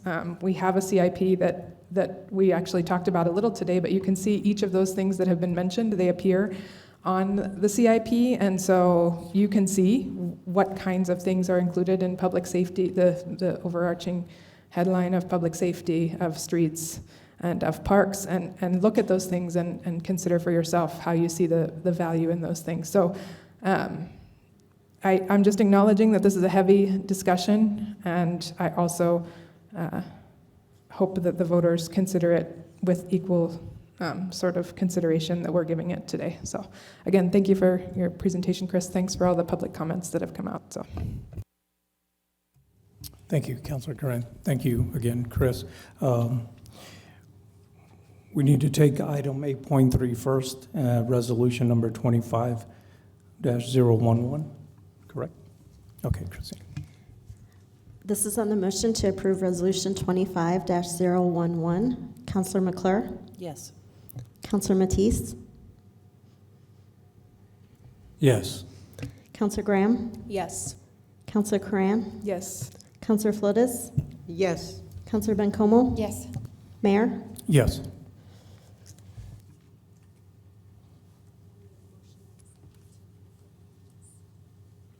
Okay, we need a motion and a second to approve the ordinance of 25-001. Move to approve. Second, Graham. This is on the motion to approve Ordinance 3072. Counselor McClure? Yes. Counselor Matisse? Yes. Counselor Graham? Yes. Counselor Cran? Yes. Counselor Flores? No. Counselor Bencomo? Yes. Mayor? Yes.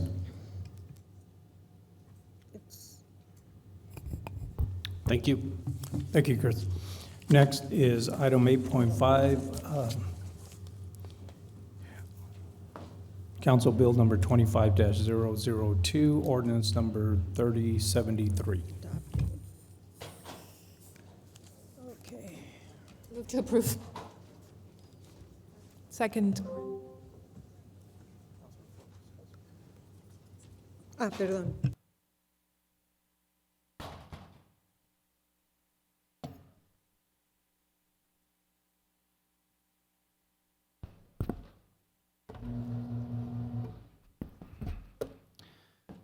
Good afternoon again, Council. Adam Ochoa, Community Development for the record. Next case we have before you is a proposed zone change for a property located at 3200 West Picacho Avenue. Property is located not near, but actually right at what is the intersection of Picacho Avenue, Mayasa Lane, and Old Highway 292. There's actually two properties that the property owner is looking to replat into one larger lot. It is partially developed right now with commercial use on one. The other portion is undeveloped. Total, we're looking at about 1.4 acres in size. Currently, the two properties are zoned C2. In order for them to be replatted into one lot, they would need a zone change for that, because essentially the replat would make the properties non-conforming with that C2 zoning designation to be over an acre in size. The subject property does primarily front a principal arterial roadway, which is Picacho Avenue. Shown here, as you can see, right along Picacho, a lot of industrial uses to the south, commercial uses kind of doing a buffer to what is residential to the north. In here a little more detailed, the more to the commercial here, industrial zoning to the south, and agricultural, rural, and single-family residential to the north. Here are some site photos. If y'all don't know what building this is, the old Allied building that the property owner is looking at. The proposal is to rezone the properties into C3 commercial high intensity, and the purpose is also to allow for the redevelopment of the property for a family entertainment center. The proposed zone change will bring the properties into compliance with the 2001 zoning code and will provide, like I said, kind of a commercial buffer or transition between what is residential to the north and industrial to the south. Here is a rough sketch, well, not even rough, pretty nice sketch of what they're intending to do for the redevelopment of those properties, with commercial in the vacant area, adding more parking in that commercial vacant property, and then the redevelopment of the existing commercial building. When staff did their analysis, we did not identify any public safety, health, or welfare issues. We also saw no really adverse off-site impacts by the proposed zone change. The proposed zone change does align with the regional commercial place type as called out by the Elevate Las Cruces comprehensive plan for this property. That's where it's located in. And again, it's also located adjacent to a principal arterial roadway where C3 zoning and uses are strongly encouraged. Public notice was sent out to all surrounding property owners within 500 feet of the subject property per our ordinance. Staff has received no input on the proposed zone change. On April 23rd, 2024, Planning and Zoning Commission took the proposed zone change under consideration. They did go ahead and vote to recommend approval with conditions for the proposed zone change by a vote of 4-0. Findings being that the zone change will allow for the allow for the attraction and retention of businesses for future redevelopment, with the future redevelopment of the property. Proposed zoning change will bring the properties into compliance with the 2001 zoning code. Located against arterial roadway where C3 zoning is encouraged. It's also based off staff's analysis and a review of the Elevate Las Cruces comprehensive plan, and the proposed zone change meets section 38-2 and 2-382 of the City of Las Cruces Municipal Code. These are your options here. One, to vote yes and approve the proposed zone change to C3. Two, to vote no and deny the proposed zone change, and C2 zoning would remain on the property. Vote to amend or table postpone. The applicant's representative is here if you have any questions for them, but I stand for questions. Thank you, Adam. Councilor Flores. Thank you, Mayor, and thank you so much, Mr. Ochoa. So we do have people who are interested in developing this area already? We do have them, and you said they're in the audience? Okay, that was my only question. I just wanted to make sure that we weren't just rezoning and then sit and wait, see if anybody comes by. Mayor, Councilor Flores, they're already on the process of replanting the properties and getting the plans ready for the property. Thank you so much. Thank you. All right, thank you. Mayor Pro Tem. No, thank you, Mr. Ochoa. I just wanted to actually hear from the folks because I think they've sat here the whole time. And so, because they've sat here, yes, and it's also my district, so I'm a little biased because I think this is an exciting project. So, would love to hear from you.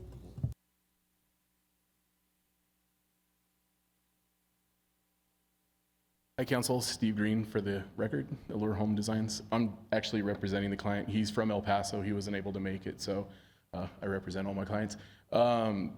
You know, when they look to approach this building, there's a lot of things that were out of whack on it. Again, it's been on a septic. They didn't even know that. So for probably 50 years now, it's been on septic. And one of the things they are doing is they're getting approved to have the new sewer line dug from the main street up, so that will be on septic, and that'll also help bring the sewer line up to those residents also at the same time. So that's kind of good news, I suppose. You know, there is a lot of things. The building has kind of just been underutilized for the size of the building, and now it'll bring something, maybe some more entertainment to that side of the town too, since the east side is developing so largely. We thought this being like a kids party zone, it also helps that the neighboring person is a pizza parlor. So, you know, for the first beginning halves, they're gonna try to kind of coexist with each other. So it does seem to like maybe be beneficial to other people too at the same time. So we thought it was a pretty slam dunk deal. It also helps bring it into conformance, which it hasn't been. So right now it currently has no parking lot. It's just dirt and gravel. So this will all be revamped with pavement and landscaping. So it'll actually help beautify that building. They are putting in new, you know, fixings on the actual building itself. So if you have any questions, I'm happy to answer them. Thank you. No, I'm guys. glad you spoke to those issues. I know that I talked to the previous current owner, I guess, whatever, Yes. about the sewage issues, and we were trying to figure out some pieces on that. It was an anomaly. Yeah. we actually ended up having to just snake the drain to find out where it was, and because nobody wanted to claim it. It was like, well, gosh, somebody has to. Yeah. I mean, somebody's been using the bathroom for 50 That's years, so it's right. got to go somewhere. So we did find that out. So thank you guys. Yeah. All right. No, and I'm excited because, you know, we're always talking about things to do for kids, and that can't just be on municipal government, right? Like, we have to be by private entity, and I'm just really thankful. The great news is that the building will get to close finally. It's been in progress, but he's been patient, so he's going to be eager to hear Thank what the you. way that comes out. So Yes, thank you very much. thank you guys. I have a question for you, sir. I'm sorry. Yes. So, Councilor Flores. excuse me. Thank you, Mayor, for finally recognizing me. Thank you. No, Sorry. seriously, thank you so much. Really, thank you. Start the timer. You're what? What? Se te atoró? Okay. Anyway, so you maybe lose my track of. Okay. Seriously, the septic tanks, is that something you're remedying? Yes. You're removing So we're them and removing- you're putting in the sewer line, and you're paying for. Okay. Is the city putting in the foundation for setting up a sewer line from the street? Are there sewer lines in that part? Wait. I'm sorry.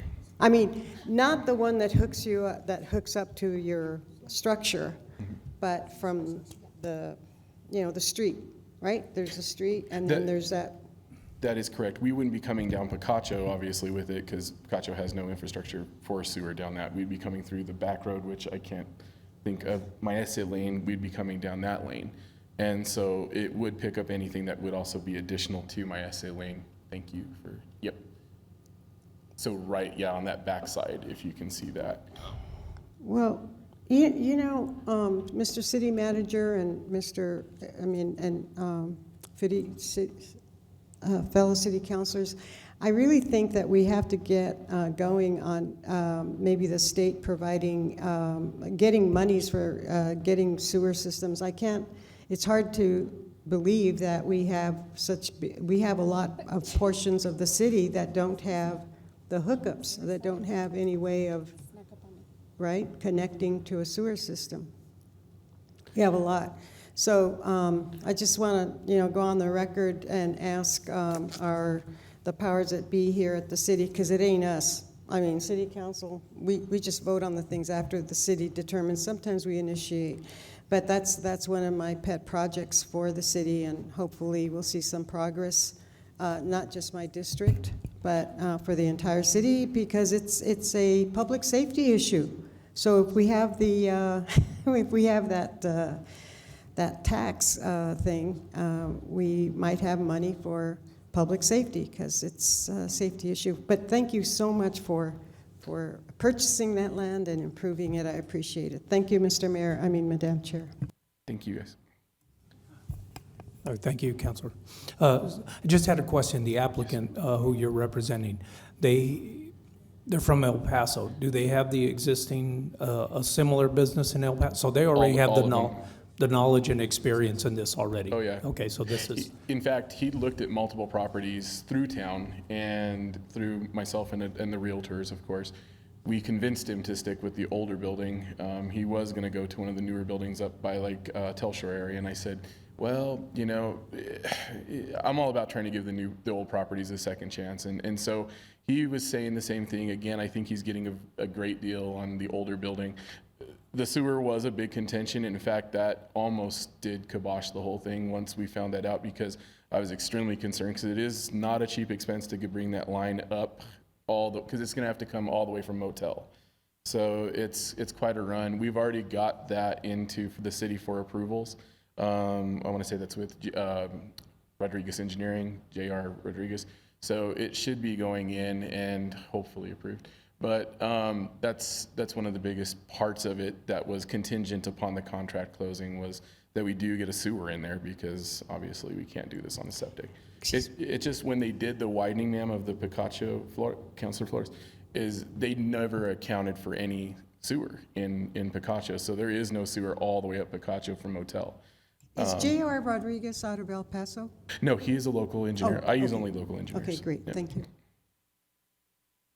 Yeah, that was my question, just the experience already in this type of endeavor, so great.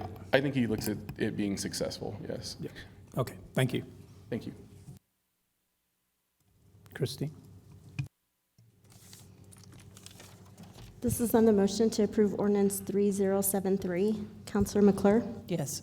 Counselor Matisse? Yes. Counselor Graham? Yes. Counselor Cran? Yes. Counselor Flores? Yes. Counselor Bencomo? Yes. And Mayor? Yes. Next is 8.6, Council Bill number 25-003, and ordinance number 3074. Move to approve, Graham. Second. Okay, go ahead. Thank you, sir. Next zone changes for a subject property located at 2040, 2045, 2060, and 2065 East Madrid Avenue, better known as the Villamador Dam area, is what we're looking at for this proposed zone change. Property is located on the west of what is Trevice Drive, north and south of East Madrid Avenue. It is currently vacant, undeveloped, but it was previously used as a city part of the city's stormwater levy system back in the day. The total property encompasses 48.75 acres in size and is currently zone R1A single family medium density. It does have frontage, like I said, along Trevice, which is a designated minor arterial roadway, and East Madrid Avenue, which is a major collector roadway. This is part of what is called out as Area 2 of what is the Appalachia Blueprint Policy Plan. Showing the property here, as you can see, just a big glob of yellow, just big single-family zoning zoned property surrounded by single-family homes and interstate and Trevis to the east of it. Shown here again, just completely vacant, undeveloped property with nothing but a residential development around it. The proposal that we're looking here is a rezone for the subject property. About 5 acres of it will be rezoned to C3C, which is commercial high-intensity conditional, and the remaining 43.75 acres to OSR, which is open space recreation. The C3C area will be for future commercial development. It will be required to follow the Appalachia Blueprint Policy Plan, as that's what it designated this 5-acre area for kind of like a supportive commercial use for what would be the adjacent OSR area, which would be a park and city facilities. So that's what we're looking for these properties. Staff, again, did not identify any public safety, health, or welfare issues identified. There's no adverse off-site impacts. It does align with Elevate Las Cruces, since it is directly adjacent to what is a suburban neighborhood place type. It is located along a minor arterial and major collector roadway where C3 zoning is encouraged, and really those are the roadways you need to get to parks as well, especially regional parks, which is this will be, if you think about it, 43.7 acres. That's a pretty big park. The proposed zone change is supported by policy of the Appalachia Blueprint Plan and Future Development Map. This is actually directly straight out of what is the Appalachia Blueprint Policy Plan. As you can see, just a large area to be used for recreational parks, recreational uses and parks and trails, with 2 small, kind of like a plaza area, and then the future development commercial area as well. And that is how the proposed zoning goes. The vast majority of everything will be open space recreation, 3-acre portion right here for commercial, and a 2-acre portion here for commercial as well. This is the actual plat that came before you, I believe, in an appeal not too long ago that created what is the Villamota subdivision for the roadways improvements, the subdivision of the 2 commercial lots, and the 2 large open space tracts as well. Public notice was sent out to all surrounding property owners within 500 feet of the proposed zone change. Staff received 4 phone calls actually in support of the zone change, 2 phone calls for just general information. Unfortunately, staff believe there was some misinformation being put out there saying that we're going to build apartments there. We can't build apartments in open space recreation. You can only use it for that, open space recreational uses.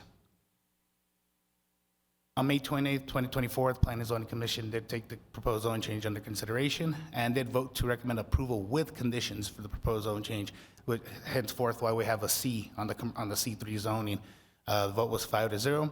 Findings of the subject properties are again located adjacent to major collector and our minor arterial roadway where C3 is encouraged. Zone change will help ensure that the property remains sensitive to the character of the existing neighborhood and area. Zone change is supported by the Appalachia Blueprint Plan Future Development Map. This is essentially step 2 of what is the Appalachia Blueprint Plan for this area. So we're definitely following city policy when it comes to this. Also, it's based upon staff's analysis of the proposal, the proposed zone change request. It does meet the intent of Elevate Las Cruces. The conditions placed on the proposed zone change were placed under by the Planning and Zoning Commission. 3 conditions were any future commercial development shall follow the guidelines of the Appalachia Blueprint. No uses that utilize stacking lanes and drive-throughs shall be permitted, and gas stations and car washes are not permitted. They're just trying to move away from car-centric development for the commercial properties and more general service and retail that would be supported by the park area and so forth like that. That's what they were looking for. So with that, your options: 1 to vote yes, approve the proposed zone change; 2 to vote no, deny; vote to amend and place conditions deemed appropriate, or table postpone.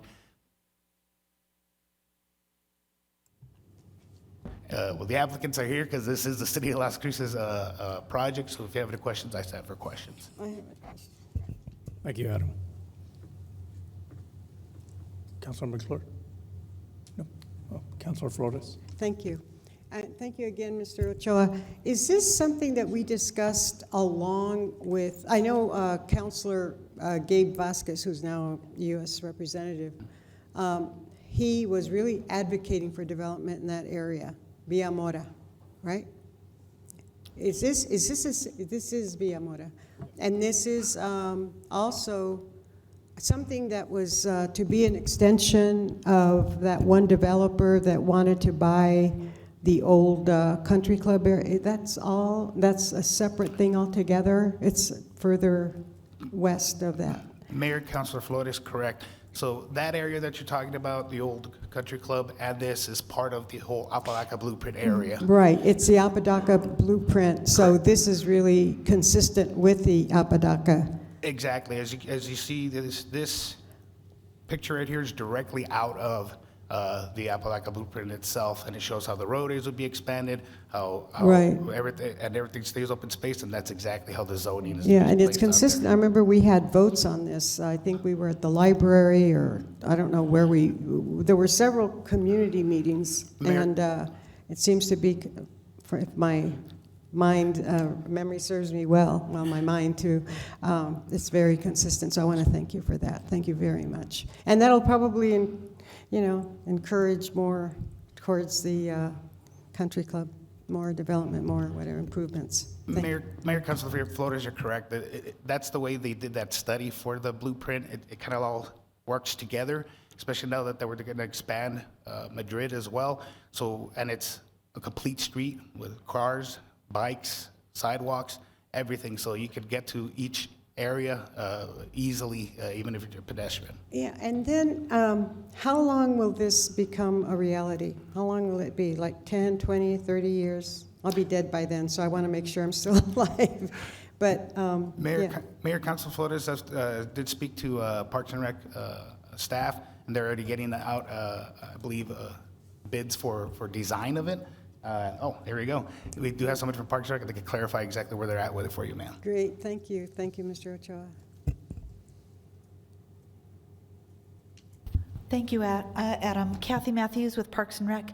We have a proposal for design work to design most of this area as a park, and we have some construction funding as well. So we hope within the next 2 months to be starting design with public input.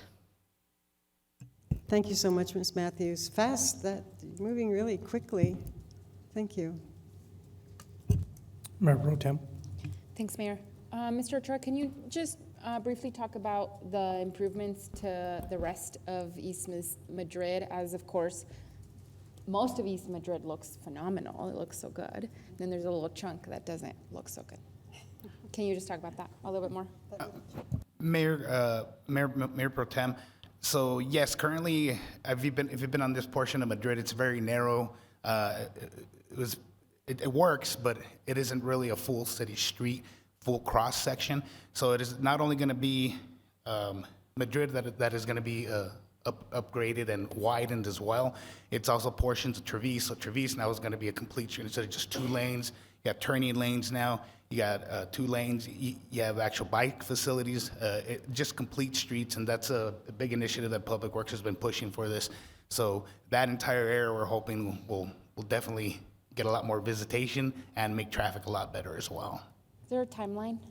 Yeah, good question. Tony was ready. He knew.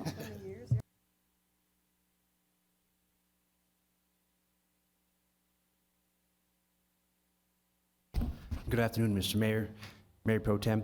So we are finalizing design right now, and hopefully that will be out for bid here in September or October. Yeah. Okay, thank you, Tony. Yes, ma'am. I wasn't expecting that exciting of an answer. Thank you.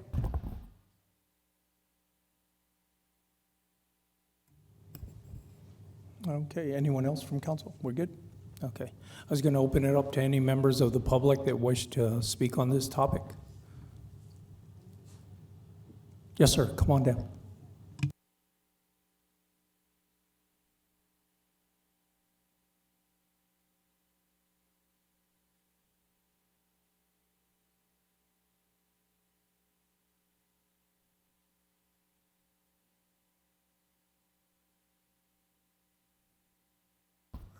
Good afternoon, Mayor, Mayor Pro Tem, and city councilor members and staff.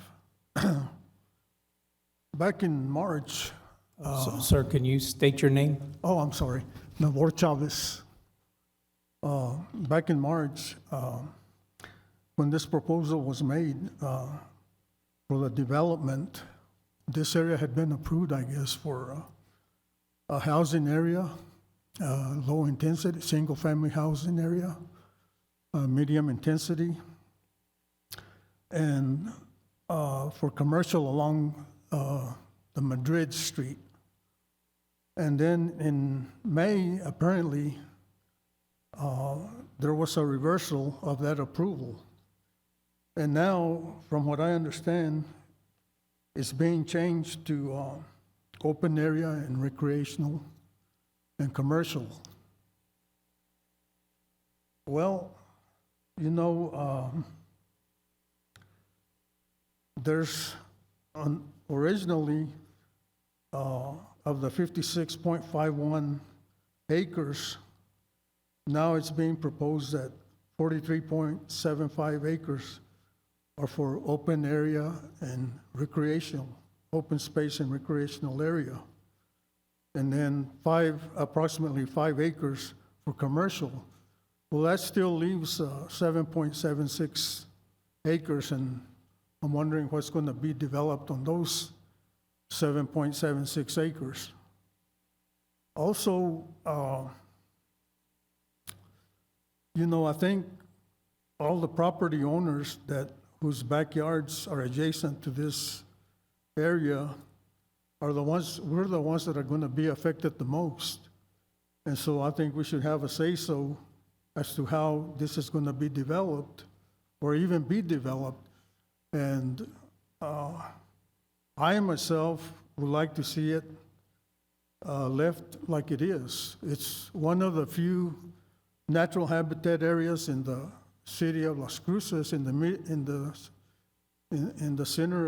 middle of the city, that has a natural habitat area that's indigenous to vegetation and wildlife. So I would like to ask the council if this is a proposal to change it to get it developed, to leave it as it is and have the property owners whose backyards are adjacent to this area have a say-so as to whether this area will be developed, whether it's open space recreational and commercial. So I would like to see if maybe you would reconsider leaving it like it is instead of it being developed. Thank you. Adam, you want to address those 7 acres? Sure thing. Yes, Mr. Mayor. Those well, let's go back to the actual subdivision. Those 7 acres roughly is for tracts of land that were taken out for the roadway, which would be the Trevice roadway, the Madrid roadway, and also the utilities have some water tanks out there, pumping stations out there. That's what those 7 acres are for, sir. That's where they went to. Okay, thank you. Any other questions by anyone? Christine? This is on the motion to approve Ordinance 3074. Councilor McClure? Yes. Councilor Matisse? Yes. Councilor Graham? Yes. Councilor Cran? Yes. Councilor Flores? Yes. Councilor Bencomo? Yes. Mayor? Yes. Thank you.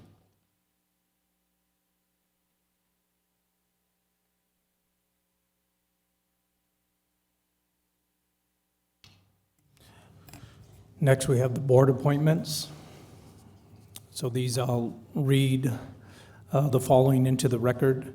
Councilor Graham appoints Janet Acosta to the Planning and Zoning Commission. Councilor Matisse appoints Charles Beard to the Parks and Rec Board. Mayor Enriquez as a voting delegate at the annual Municipal League Conference, and Christine Rivera as alternate. Now I need The vote is required for the following: Patricia Williams to the Historic Preservation Commission. Move to approve. Second by Flores. This is on the motion to appoint Patricia Williams to Historic Preservation Commission. Counselor McClure? Yes. Counselor Matisse? Yes. Counselor Graham? Yes. Counselor Cran? Yes. Counselor Flores? Yes. Counselor Bencomo? Yes. Mayor? Yes. The next one is Jess Williams to the Animal Service Center of Mesilla Valley Board. Move to approve. Second. This is on the motion to appoint Jess Williams to the ASCMV Board. Counselor McClure? Yes. Counselor Matisse? Yes. Counselor Graham? Yes. Counselor Cran? Yes. Counselor Flores? Yes. Counselor Bencomo? Yes. Mayor? Yes. The next one is Jennifer Gates to the ASCMV Board as well. Move to approve. Second, Corin. This is on the motion to appoint Jennifer Gates to the ASCMV Board. Counselor McClure? Yes. Counselor Matisse? Yes. Counselor Graham? Yes. Counselor Cran? Yes. Counselor Flores? Yes. Counselor Bencomo? Yes. Mayor? Yes. Next, we have the notice of proposed ordinances, and there are 5. The first one is Council Bill number 25-004, ordinance number 3075, an ordinance approving a zone change from R4 to C3 in the 3250 North Rise Drive area. Bring it forward. The next one is Council Bill number 25-005, ordinance number 3076, an ordinance approving a zone change from C2 to C3, 2999 Baton Memorial West. Bring it forward. The next one is Council Bill number 25-006, ordinance number 3077, an ordinance repealing and replacing Chapter 19, Section 19-6, possession, delivery, manufacture, or delivery of drug paraphernalia of the Las Cruces Municipal Code. Bring it forward. Bring it forward. The next one is Council Bill number 25-007, ordinance number 3078, an ordinance amending Chapter 21, Section 21-62, prohibited solicitations, and 21-63, standing or loitering on or near street or highway of the Las Cruces Municipal Code. Bring it forward. The next one is Council Bill number 25-008, ordinance number 3079, an ordinance adding Chapter 18, Article 3, shopping cart containment and retrieval to the Las Cruces Municipal Code. Bring it forward. All right, thank you. Next, we have the City Council member board reports and comments. I'll start with Councilor McClure. No, thank you. Councilor Matisse. None. Councilor Grant. Councilor Corinne.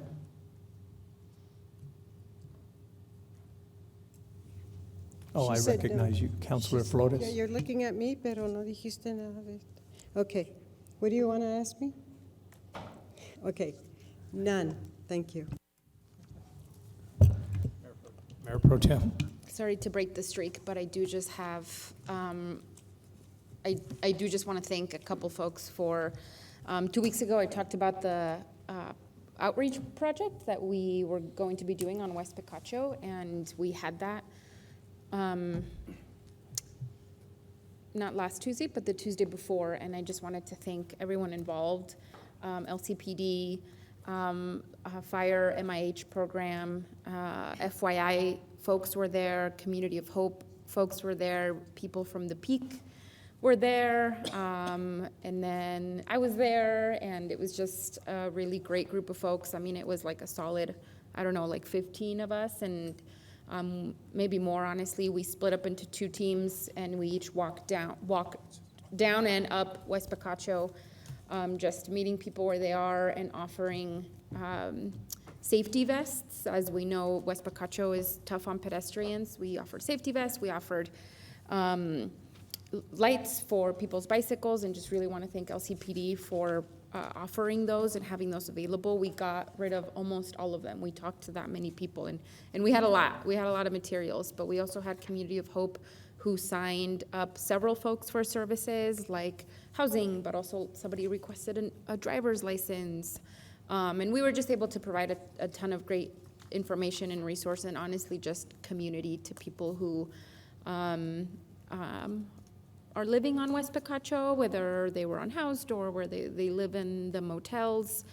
But it was, I don't know, it was a really great experience, and Chief and I have already talked about doing it more in other parts of town, and I just wanted to express my gratitude to everyone who came, especially because it was from 2 to 4 p.m. and it was like 105, and we were real sweaty by the end, but I think it just, I don't know, I always talk about empathy being like a muscle, and you have to practice it to make it stronger, and I think it was a practice in empathy, and you know, just being out on the street like that for 2 hours, how difficult it was for me, and just thinking about how difficult it is for a lot of people who do that every day and every night. So thank you, Chief, for organizing that, and for everyone who participated, and I look forward to doing more of those. Thanks, Mayor. Thank you, Mayor Pro Tem. Just a couple of things, since I've been facing Lieutenant Sanchez the whole meeting. Thank you for sticking it out, but shadowing, I'm sure that's what he's doing. Looking for the next step in his career. Thank you and good luck. But I really did want to give a shout out and a thank you to the fire department. I know they're still up in Ruidoso. We have some battalion chiefs at the EOC, and the TRT team is on standby and getting ready for this wake due to some more rain. So thank you for assisting, and to the community for all the people in this community that have been helping those people that have been displaced due to the fire and the flooding in Ruidoso. And then just want to mention that I've just recently been appointed to the Spaceport Tax Board, and that was an appointment by the governor. I attended the first meeting last week, and yeah, there's a GRT tax that is there specific for the spaceport, and we allocated roughly about $13 million for spaceport to continue expansion with utilities and road construction in that area. May create some economic development and future things for the city of Las Cruces and Sierra County as well. So just wanted to share that. That's all I had, and I'll turn it over to the city manager now. Thank you, Mayor Enriquez, Mayor Pro Tem Bencoma, City Council, County Tamaulipas, City Manager. Just real quick, some updates from our staff. Quality of life at Llorona Park. There is a mural repair that is completed, and the clear coat will be added in a few weeks to protect the mural. Also from Quality of Life and senior programs, they received the closeout letter from the non-metro area agency on aging, which reported 0 findings in their annual audit. So congratulations to them.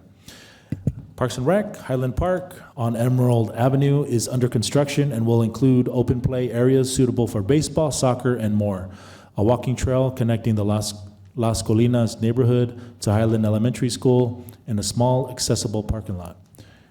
Just an update on the skate park renovation project, which is happening on Hadley and Walnut, is well underway with concrete forming and pouring. The renovation is anticipated to be completed by the end of September.